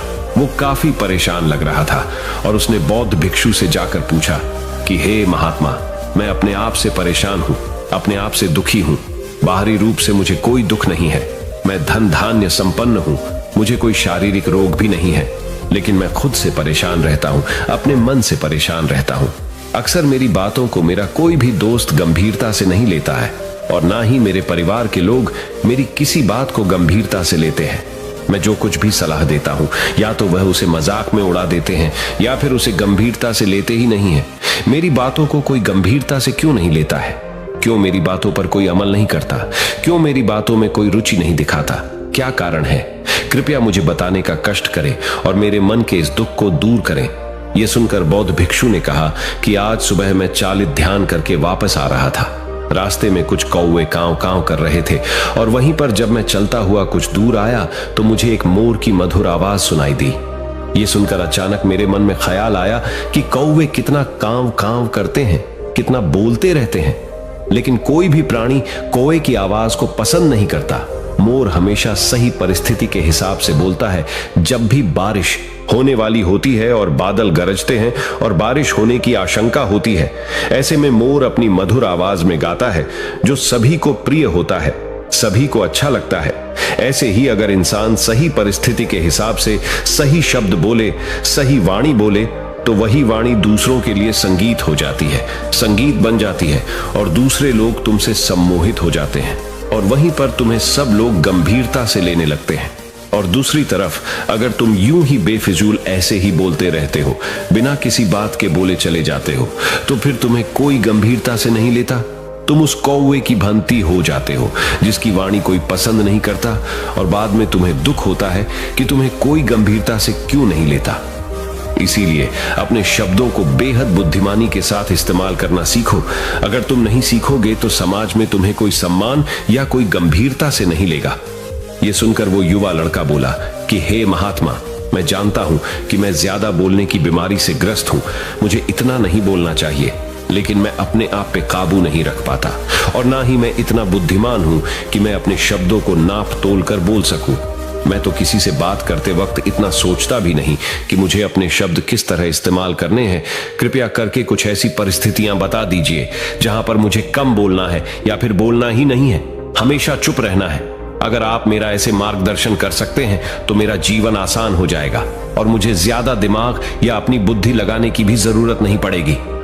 यह सुनकर बौद्ध भिक्षु ने मुस्कुराते हुए कहा कि बेटा, वैसे तो इंसान को हर परिस्थिति में सोच समझकर ही बोलना चाहिए, लेकिन अगर वो हमेशा होश में नहीं रह पाता है, ध्यान में नहीं रह पाता है, तो मैं तुम्हारे दैनिक जीवन की कुछ ऐसी परिस्थितियां बता रहा हूं जहां पर तुम्हें हमेशा चुप रहना है। अगर तुम ऐसी जगहों पर कुछ बोलोगे तो जहां तुम्हारा अपमान ही होगा या फिर तुम्हें कोई गंभीरता से नहीं लेगा। सबसे पहली जगह है, या यूं कहे ऐसी परिस्थिति जहां पर इंसान को हमेशा चुप रहना चाहिए, वो है जब किसी ऐसे विषय के बारे में बातचीत हो रही हो जिसके बारे में आपको कोई जानकारी ही नहीं है। तो ऐसी परिस्थिति में व्यर्थ में बीच में टांग अड़ाना, अपना ज्ञान देना, व्यर्थ का ज्ञान, आपको कुछ पता नहीं है लेकिन फिर भी आप अपना ज्ञान देने के लिए उत्सुक हैं, तो ऐसी जगह पर आपका अपमान ही होगा। जरा तुम खुद सोचो, जब कोई बीमार आदमी अपनी बीमारी के बारे में चर्चा कर रहा हो और आपको उस बीमारी के बारे में कोई भी ज्ञान नहीं है, लेकिन फिर भी आप व्यर्थ में, बेकार में उसे ऐसी ऐसी औषधियों बता रहे हैं जिनका उसकी बीमारी से कोई तालमेल ही नहीं है, तो ऐसे में आप अपनी प्रतिष्ठा अपने हाथों से खो रहे होते हैं और आपको पता ही नहीं होता। ऐसी परिस्थिति में आदमी को हमेशा सुनना चाहिए। ध्यान से सुनना भी एक कला होती है। अगर आप सुनने का दिखावा करेंगे तो कहीं ना कहीं सामने वाले आदमी को यह एहसास हो जाता है कि ये मेरी बात पूरे ध्यान से नहीं सुन रहा है। इसीलिए जब आपको किसी विषय के बारे में पूरी तरह से जानकारी ना हो तो वहां पर केवल अपने कान लगाना ही ज्यादा महत्वपूर्ण होता है, ज्यादा जरूरी होता है। आप उस इंसान की बातें ध्यान से सुन सकते हैं और इसी बीच आप दोनों के बीच एक संबंध पैदा होगा और उस संबंध सच्चा होगा, क्योंकि आपने उसके बात को बड़े ही ध्यान से सुना है और इस बात का पता सामने वाले को भी होता है। तो हम बिना कुछ बोले, सिर्फ सुनने मात्र से किसी को अपना दोस्त बना लेते, अपना मित्र बना सकते हैं। इस बात को हमेशा ध्यान में रखना। दूसरी जगह जहां इंसान को हमेशा चुप रहना चाहिए वो है खाना खाते वक्त। खाना इंसान को हमेशा चुप रहकर खाना चाहिए, मौन रहकर खाना चाहिए। महात्मा बुद्ध और उनके भिक्षु हमेशा चुप रहकर भोजन करते हैं, शांत भाव से भोजन करते हैं, परिपूर्ण होकर भोजन करते हैं, पूरी तरह से करते हैं, एक एक टुकड़े का स्वाद लेकर भोजन करते हैं। और ऐसा भोजन जब आपके शरीर में पहुंचता है तो वो आपके अंग अंग तक ऊर्जा पहुंचाता है। अक्सर हम भोजन करते वक्त कुछ ना कुछ बोलते रहते हैं, कुछ ना कुछ सुनते रहते हैं, लेकिन मौन रहकर पूरा स्वाद लेकर उस भोजन को कभी नहीं करते। हम उस भोजन को करते वक्त आधे अधूरे ही रहते हैं और इसीलिए हमारा शरीर रोगों से ग्रस्त हो जाता है। जरा तुम खुद सोचो, बौद्ध भिक्षु हमेशा भिक्षा लेकर भोजन करता है और भिक्षा भी कितनी बिल्कुल मामूली सी, और वो भी एक वक्त। तो एक वक्त भोजन करने के बाद भी वो इतने स्वस्थ रहते थे, इतने उत्साह, जोश और आनंद से भरे होते थे।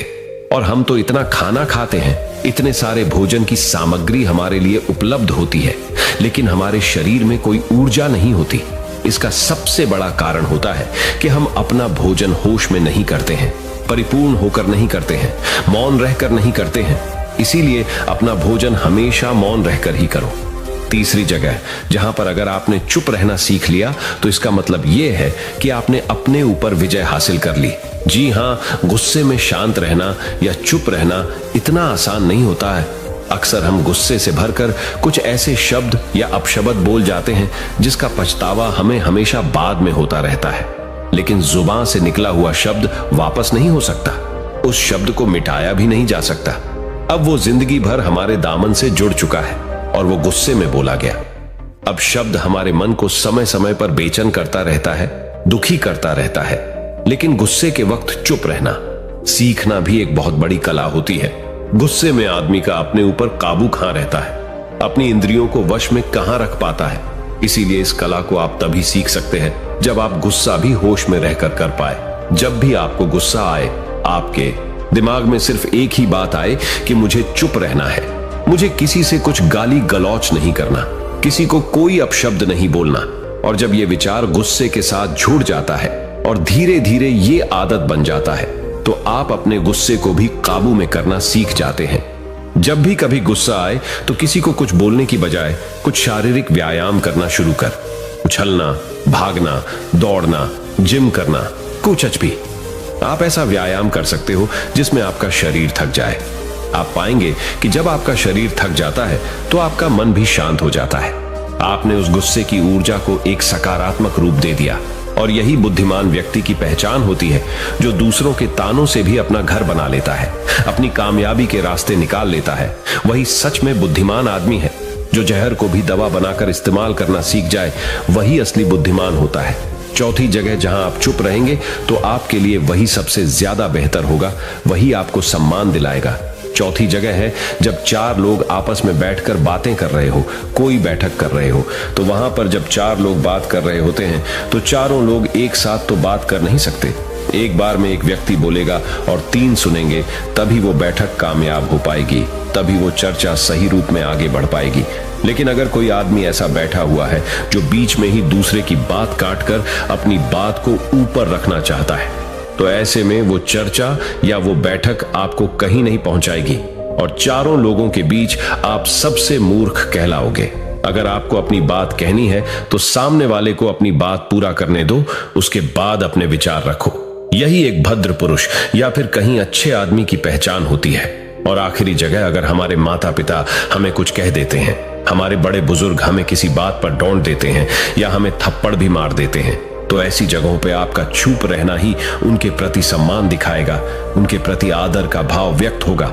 अगर आप उनके सामने उनका विरोध कर देते हैं, उनका प्रतिरोध कर देते हैं, तो वो गुस्सा तो थोड़ी देर बाद शांत हो जाएगा, लेकिन वो कही गई बात, वो विरोध किया हुआ शब्द या फिर कुछ भी उल्टा सीधा हमेशा आपके मन को सताएगा और आपके माता पिता को हमेशा यही लगेगा कि आज ये हमारी इज्जत नहीं करता, आज ही हमारी बात नहीं मानता, क्योंकि ये कमाने लग गया है, ये बड़ा आदमी बन गया है। ऐसी ऐसी बातें उठेंगी, ऐसे ऐसे तंज कसे जाएंगे। इसीलिए ऐसी जगह पे आप मौन रहिए, चुप रहिए, कुछ मत बोलिए, अपने गुस्से को अपने अंदर ही पी लीजिए, कुछ व्यायाम कर लीजिए, भाग लीजिए, दौड़ लीजिए, आपका मन अपने आप शांत हो जाएगा। आखिर में बौद्ध भिक्षु ने अपनी बात को खत्म करते हुए कहा कि कम शब्दों में अपनी भावनाओं को उतारना सीखो। शब्द हथियार की तरह होते हैं। बोलो तो होश में बोलो, ध्यान में बोलो। जीवन शैली ऐसी बना लो कि आप जब भी बोलो पूरे होश में रहकर बोलो, पूरे आनंद के साथ बोलो, पूरे प्रेम के साथ बोलो। ऐसी वाणी बोलो जो दूसरे के दिल को ठंडक पहुंचाती हो, दूसरे के मन को भी शांत कर देती हो, और वो तभी संभव है जब आप प्रतिपल होश में रहकर बोले। इसके बाद वो युवा लड़का बौद्ध भिक्षु के सामने नतमस्तक हो गया और उनको प्रणाम करते हुए अपने घर वापस लौट गया। अब हम जानेंगे महात्मा गौतम बुद्ध के अनुसार अपने मन को जल्दी से जल्दी वश में कैसे किया जाए। तो चलिए जानते हैं गौतम बुद्ध से शांति के फायदे। तो आपको पता चल गए अब गौतम बुद्ध के अनुसार अपने मन को कैसे संयमित किया जाए। चलिए उसके बारे में जानते हैं। भगवान गौतम बुद्ध कहते थे, यह संसार एक माया जाल है जो कि मनुष्य को अच्छाई भी दिखाता है और बुराई भी दिखाता है। कभी सुंदरता दिखाता है तो कभी दुर्बलता दिखाता है। कभी यह संसार मनुष्य को आकर्षित करता है और कभी कभी मनुष्य को इतना उलझा देता है कि मनुष्य को खुद के जीवन का ध्यान ही नहीं रहता। इसलिए संसार के माया जाल से बचने के लिए भगवान गौतम बुद्ध कहते हैं, जो पुरुष अपने खुद के इंद्रियों से कभी नहीं हारा, वह संसार से या पूरे ब्रह्मांड के किसी भी चीज से कभी हार ही नहीं सकता।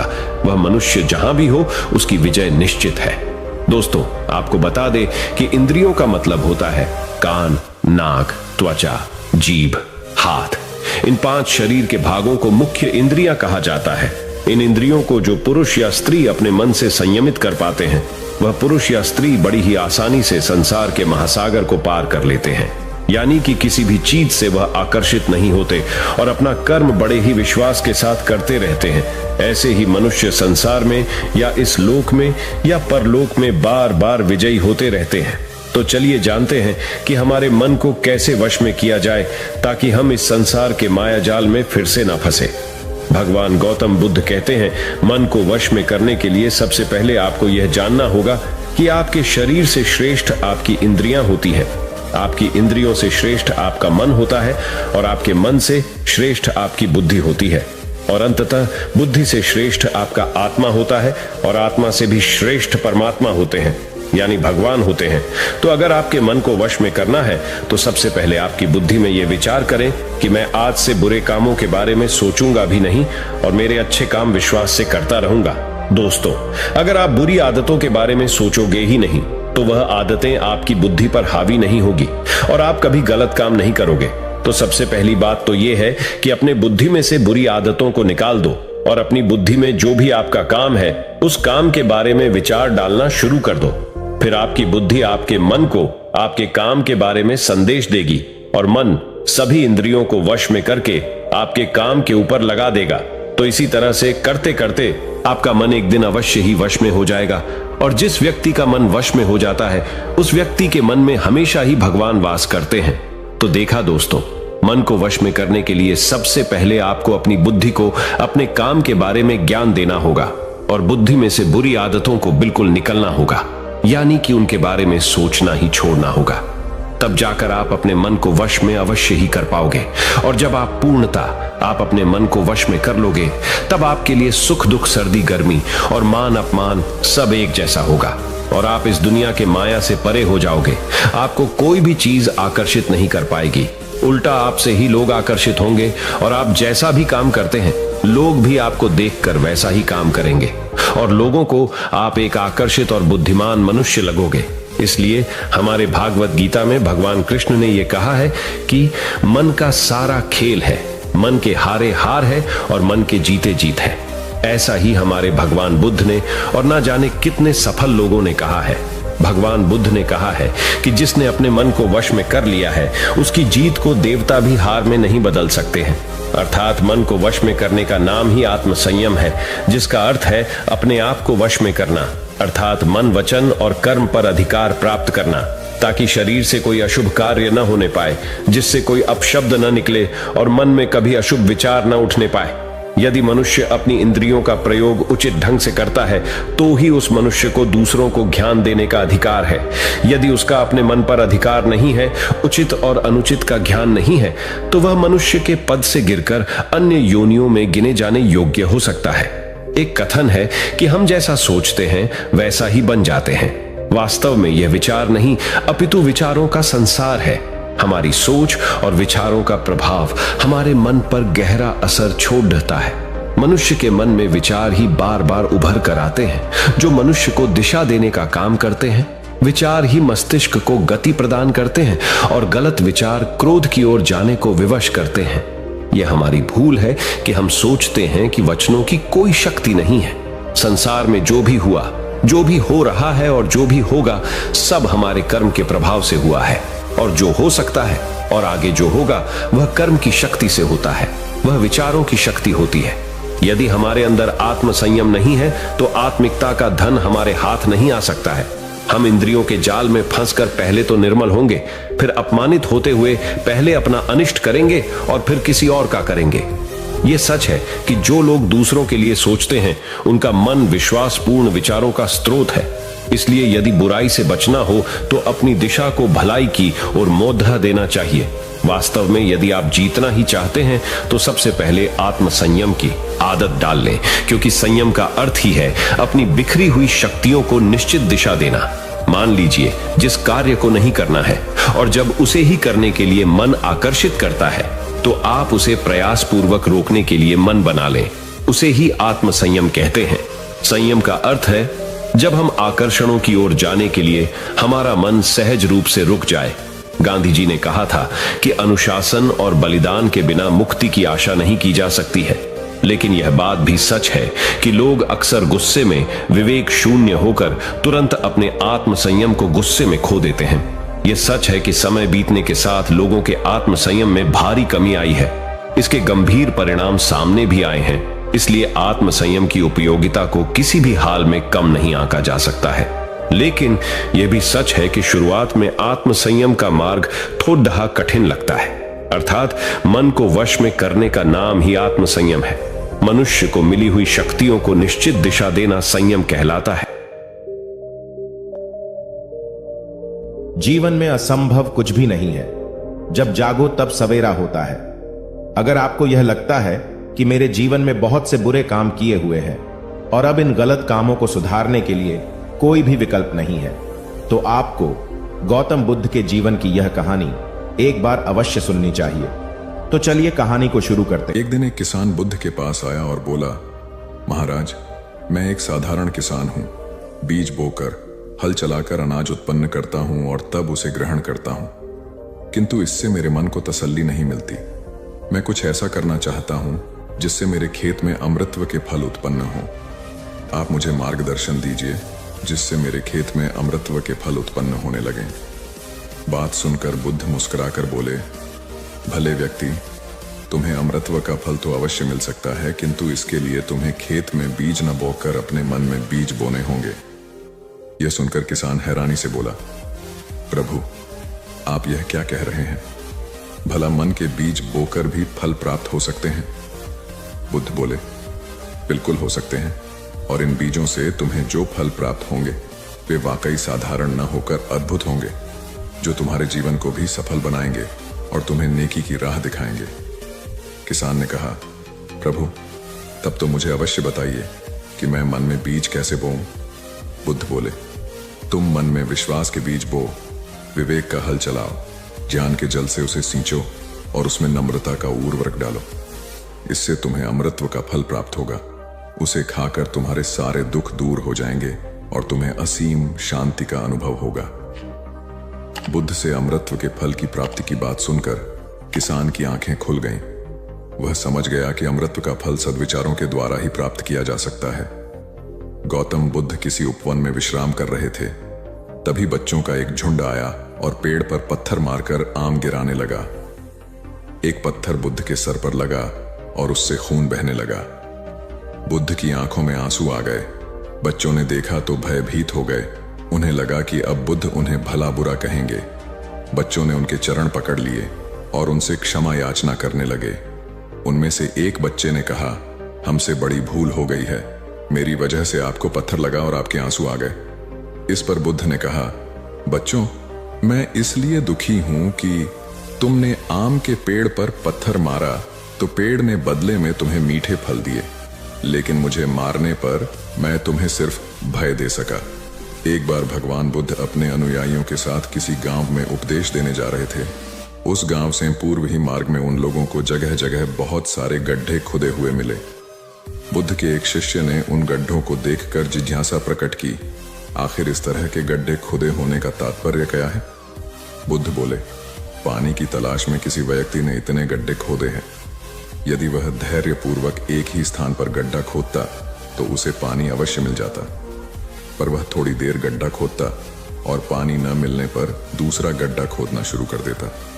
व्यक्ति को परिश्रम करने के साथ धैर्य भी रखना चाहिए। एक बार भगवान बुद्ध भिक्षा के लिए एक किसान के यहाँ पहुंचे। तथागत को भिक्षा के लिए आया देखकर किसान उपेक्षा से बोला, श्रमण, मैं हल जोतता हूं और तब खाता हूं। तुम्हें भी हल जोतना और बीज बोना चाहिए और तब खाना खाना चाहिए। बुद्ध ने कहा, महाराज, मैं भी खेती ही करता हूं। इस पर किसान को जिज्ञासा हुई। बोले, गौतम, मैं न तुम्हारा हल देखता हूं, न बैल और न खेती के स्थल। तब आप कैसे कहते हैं कि आप भी खेती ही करते हैं? आप कृपया अपनी खेती के संबंध में समझाइए। बुद्ध ने कहा, महाराज, मेरे पास श्रद्धा का बीज, तपस्या रूपी वर्षा, प्रजा रूपी जोत और हल है, पाप भीरुता का दंड है, विचार रूपी रस्सी है, स्मृति और जागरूकता रूपी हल की फाल और पेनी है। मैं वचन और कर्म में संयत रहता हूं। मैं अपनी इस खेती को बेकार घास से मुक्त रखता हूं और आनंद की फसल काट लेने तक प्रयत्नशील रहने वाला हूं। अप्रमाद मेरा बैल है जो बाधाएं देखकर भी पीछे मुंह नहीं मोड़ता है। वह मुझे सीधा शांति धाम तक ले जाता है। इस प्रकार मैं अमृत की खेती करता हूं। एक बार बुद्ध से मल्लुक्य पुत्र ने पूछा, भगवान, आपने आज तक यह नहीं बताया कि मृत्यु के उपरांत क्या होता है। उसकी बात सुनकर बुद्ध मुस्कुराए।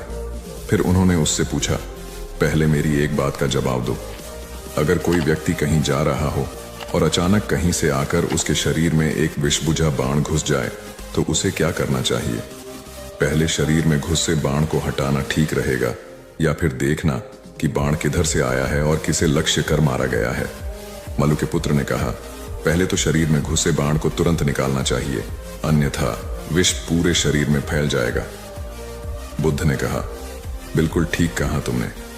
अब यह बताओ कि पहले इस जीवन के दुखों के निवारण का उपाय किया जाए या मृत्यु की बाद की बातों के बारे में सोचा जाए?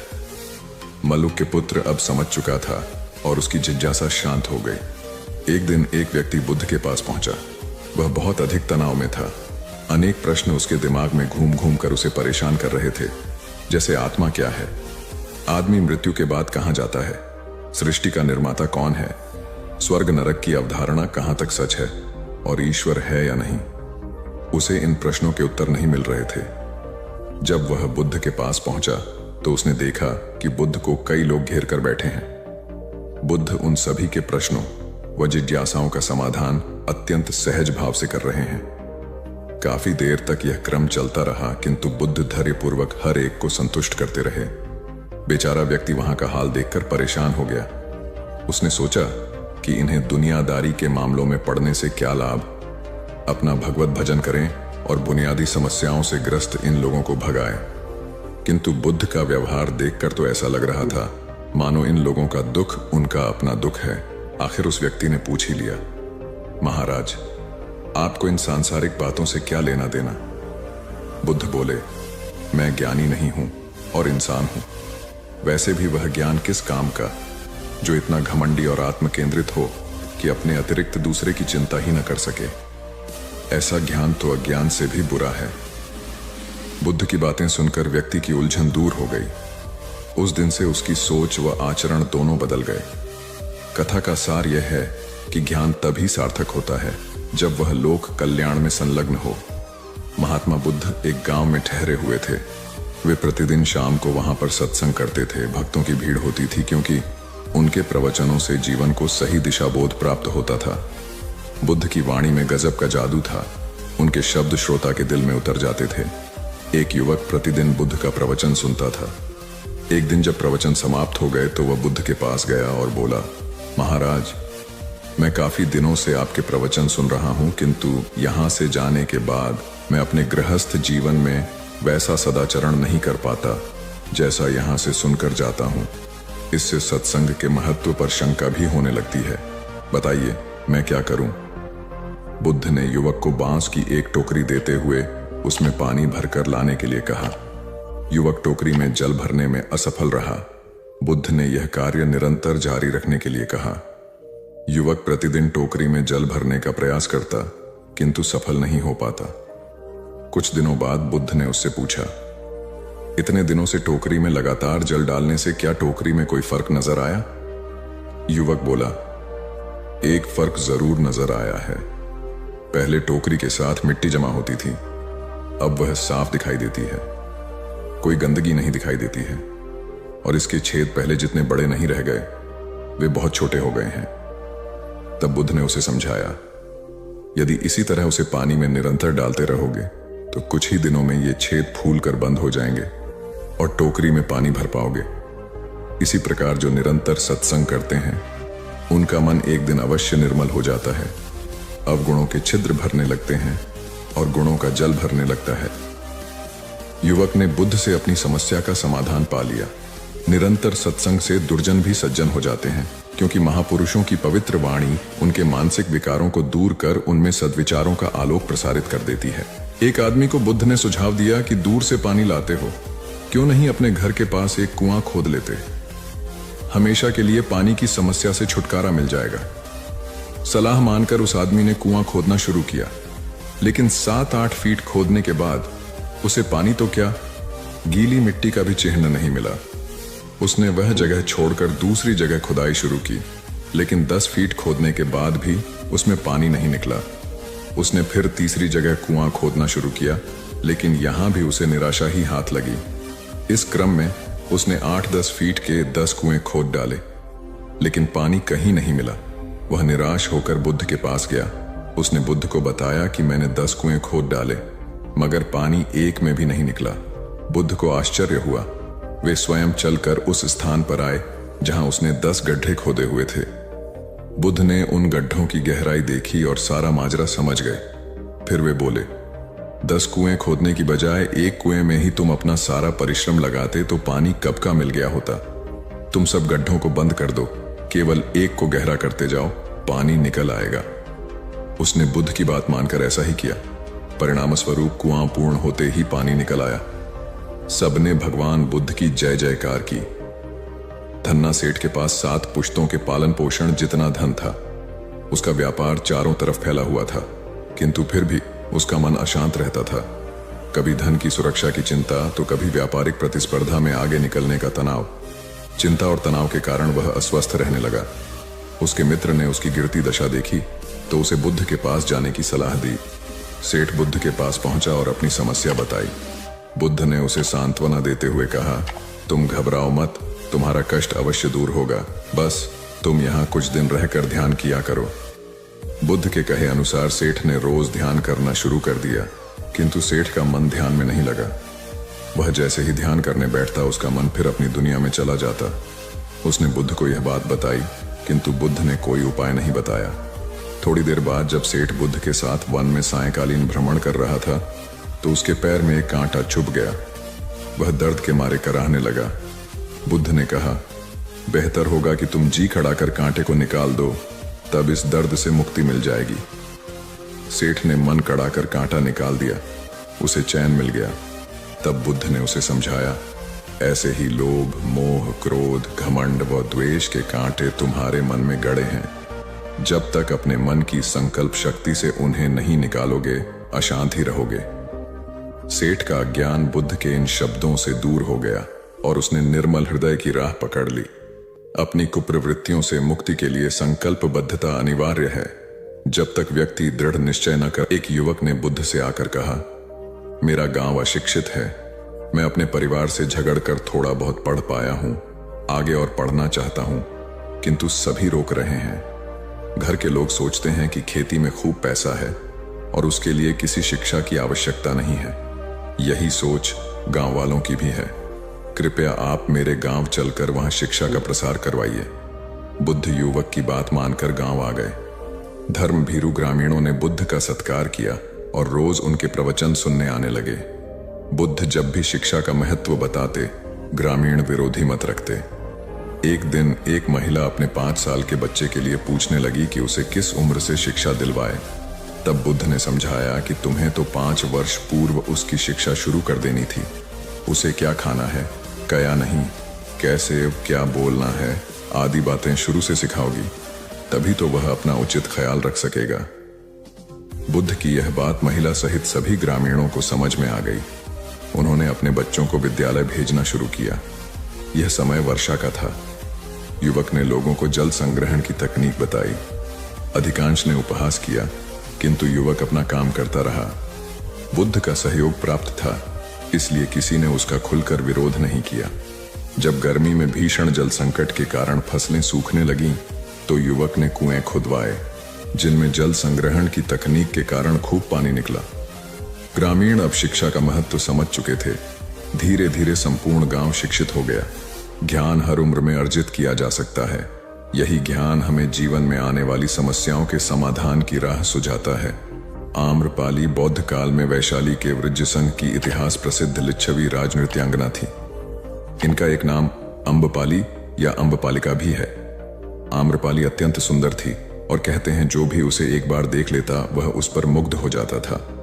अजातशत्रु उसके प्रेमियों में था और उस समय के उपलब्ध साहित्य में अजातशत्रु के पिता बिंबसार को भी गुप्त रूप से उसका प्रणयार्थी बताया गया है।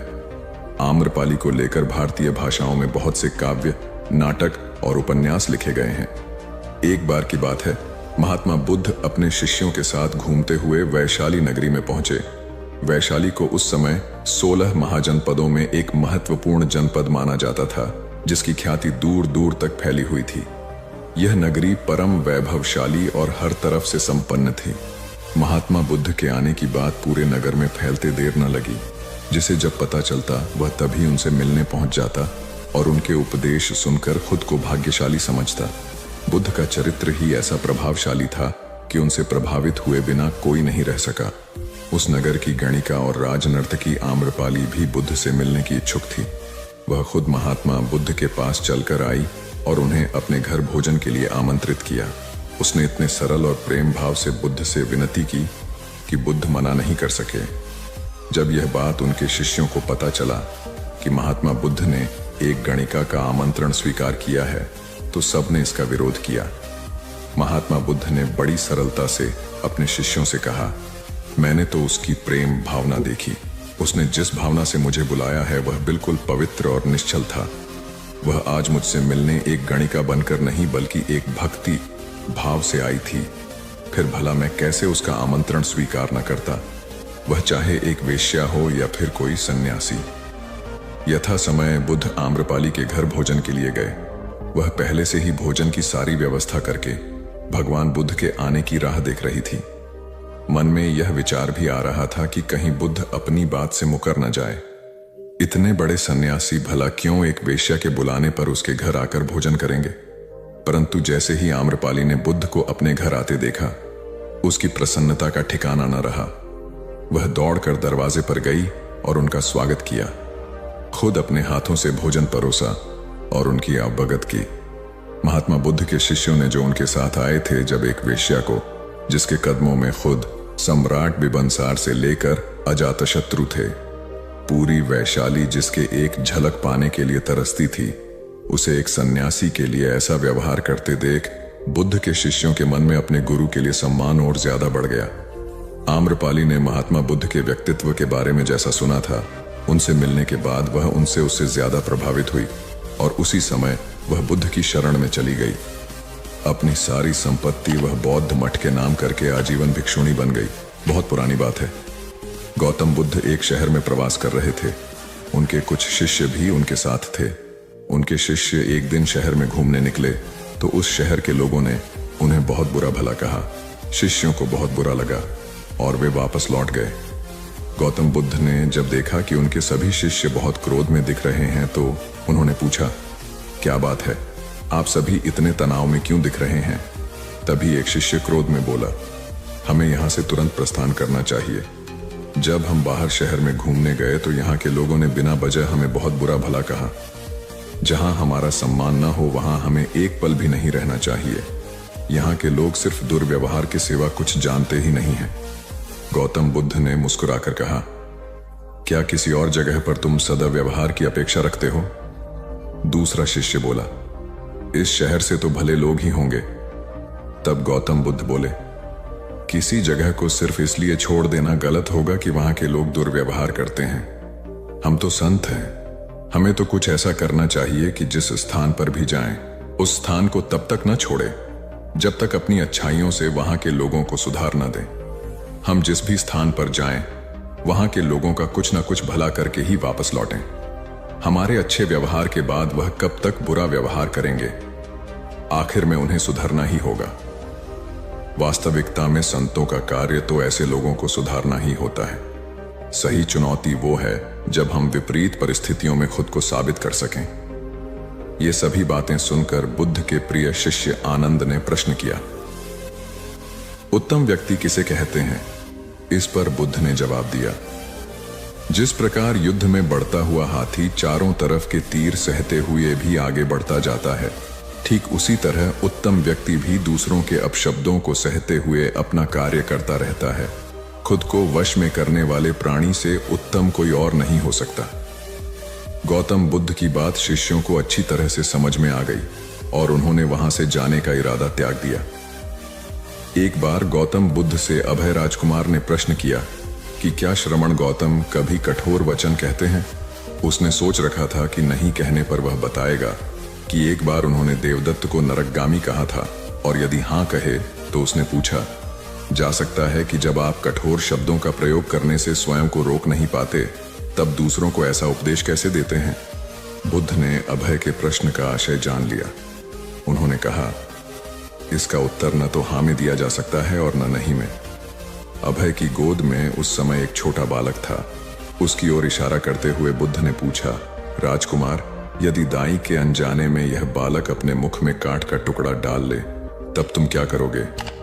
मैं उसे निकालने का प्रयास करूंगा। यदि वह आसानी से ना निकल सकता हो तो बाएं हाथ से उसका सिर पकड़कर दाहिने हाथ की उंगली को टेढ़ा करके उसे निकालूंगा। यदि खून निकलने लगे तो भी मेरा यही प्रयास रहेगा कि वह कांट का टुकड़ा किसी न किसी तरह बाहर निकल आए। ऐसा क्यों? इसलिए कि भंते, इसके प्रति मेरे मन में अनुकंपा है। राजकुमार, ठीक इसी तरह तथागत जिस वचन के बारे में जानते हैं कि यह मिथ्या या अनर्थकारी है और उससे दूसरों के हृदय को ठेस पहुंचती है, तब उसका वे कभी उच्चारण नहीं करते। पर इसी तरह जो वचन उन्हें सत्य और हितकारी प्रतीत होते हैं तथा दूसरों को प्रिय लगते हैं, उनका वे सदैव उच्चारण करते हैं। इसका कारण यही है कि तथागत के मन में सभी प्राणियों के प्रति अनुकंपा है। एक बार वैशाली के बाहर जाते धम्म प्रचार के लिए जाते हुए गौतम बुद्ध ने देखा कि कुछ सैनिक तेजी से भागती हुई एक लड़की का पीछा कर रहे हैं। वह डरी हुई लड़की एक कुएं के पास जाकर खड़ी हो गई। वह हाँफ रही थी और प्यासी भी थी। बुद्ध ने उस बालिका को अपने पास बुलाया और कहा कि वह उनके लिए कुएं से पानी निकाले, स्वयं भी पिए और उन्हें भी पिलाए। इतनी देर में सैनिक भी वहां पहुंच गए। बुद्ध ने उन सैनिकों को हाथ के संकेत से रुकने को कहा। उनकी बात पर वह कन्या कुछ झेंपती हुई बोली, महाराज, मैं एक अछूत कन्या हूं। मेरे कुएं से पानी निकालने पर जल दूषित हो जाएगा। बुद्ध ने उससे फिर कहा, पुत्री, बहुत जोर की प्यास लगी है, पहले तुम पानी पिलाओ। इतने में वैशाली नरेश भी वहां आ पहुंचे। उन्हें बुद्ध को नमन किया और सोने के बर्तन में केवड़े और गुलाब का सुगंधित पानी पेश किया। बुद्ध ने उसे लेने से इनकार कर दिया। बुद्ध ने एक बार फिर बालिका से अपनी बात कही। इस बार बालिका ने साहस बटोरकर कुएं से पानी निकलकर स्वयं भी पिया और गौतम बुद्ध को भी पिलाया। पानी पीने के बाद बुद्ध ने बालिका से भय का कारण पूछा। कन्या ने बताया, मुझे संयोग से राजा के दरबार में गाने का अवसर मिला था। राजा ने मेरा गीत सुन मुझे अपने गले की माला पुरस्कार में दी, लेकिन उन्हें किसी ने बताया कि मैं अछूत कन्या हूं। यह जानते ही उन्होंने अपने सिपाहियों को मुझे कैद खाने में डाल देने का आदेश दिया। मैं किसी तरह उनसे बचकर यहां तक पहुंची थी। इस पर बुद्ध ने कहा, सुनो राजन, यह कन्या अछूत नहीं है, आप अछूत हैं। जिस बालिका के मधुर कंठ से निकले गीत का आपने आनंद उठाया, उसे पुरस्कार दिया, वह अछूत हो ही नहीं सकती। गौतम बुद्ध के सामने वह राजा लज्जित ही हो सकते थे। भगवान बुद्ध देव और मनुष्यों के शास्त्र थे, परंतु सबसे पहले वह मनुष्य थे। मनुष्य बढ़कर देवता बनता है, यह प्राचीन मान्यता थी। आज भी हम मनुष्यत्व के ऊपर देवत्व की बात करते हैं, परंतु बुद्ध ने इस क्रम को पलट दिया। उन्होंने कहा, यह जो मनुष्यता है वही देवताओं का सुगति प्राप्त करना कहलाती है। देवता जब सुगति प्राप्त करता है तब वह मनुष्य बनता है। देवताओं में विलास है, राग, द्वेष, ईर्ष्या और मोह भी वहां है। निर्वाण की साधना वहां नहीं हो सकती। इसके लिए देवताओं को मनुष्य बनना पड़ता है। मनुष्यों में ही देव पुरुष का आविर्भाव होता है, जिनको देवता नमस्कार करते हैं। मानवता धर्म का उपदेश देने वाले बुद्ध स्वयं मानवता के जीते जागते रूप थे। यहाँ उनके जीवन से संबंधित कुछ प्रसंग दिए जाते हैं, जिनसे उनके व्यक्तित्व में बैठी हुई गहरी मानवता का दर्शन होता है। भगवान का परिनिर्वाण होने वाला है। रात का पिछला पहर है। भिक्षु उनकी शैया को घेरे बैठे हैं। बुद्ध उन्हें उपदेश दे रहे हैं, कह रहे हैं, भिक्षुओं, बुद्ध, धर्म और संघ के विषय में कुछ शंका हो तो पूछ लो। पीछे मलाल मत करना कि भगवान हमारे सामने थे, पर हम उनसे कुछ पूछ ना सके। कोई शिष्य नहीं बोलता। भगवान 3 बार कहते हैं, पर कोई भिक्षु कुछ पूछने को नहीं उठता। भगवान को शंका होती है कि कहीं वे उनके गौरव का विचार करके पूछने में संकोच तो नहीं कर रहे। इसलिए वह कहते हैं, शायद भिक्षुओं, तुम मेरे गौरव के कारण नहीं पूछ रहे। जैसे मित्र मित्र से पूछता है, वैसे तुम मुझसे पूछो, तो प्रबंध हो गया।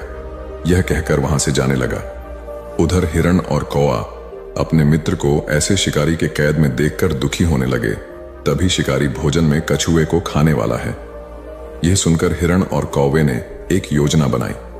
कौवे ने हिरण को कहा कि जैसे ही शिकारी यहां से जब जाने लगेगा, तब तुम उसके सामने जाना।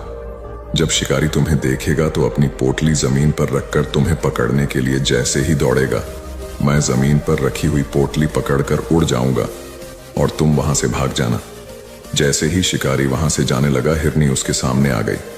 शिकारी ने हिरनी को पकड़ने के लिए पोटली जैसे ही जमीन पर रखी, कौआ अपनी चोंच में पोटली पकड़कर उड़ गया।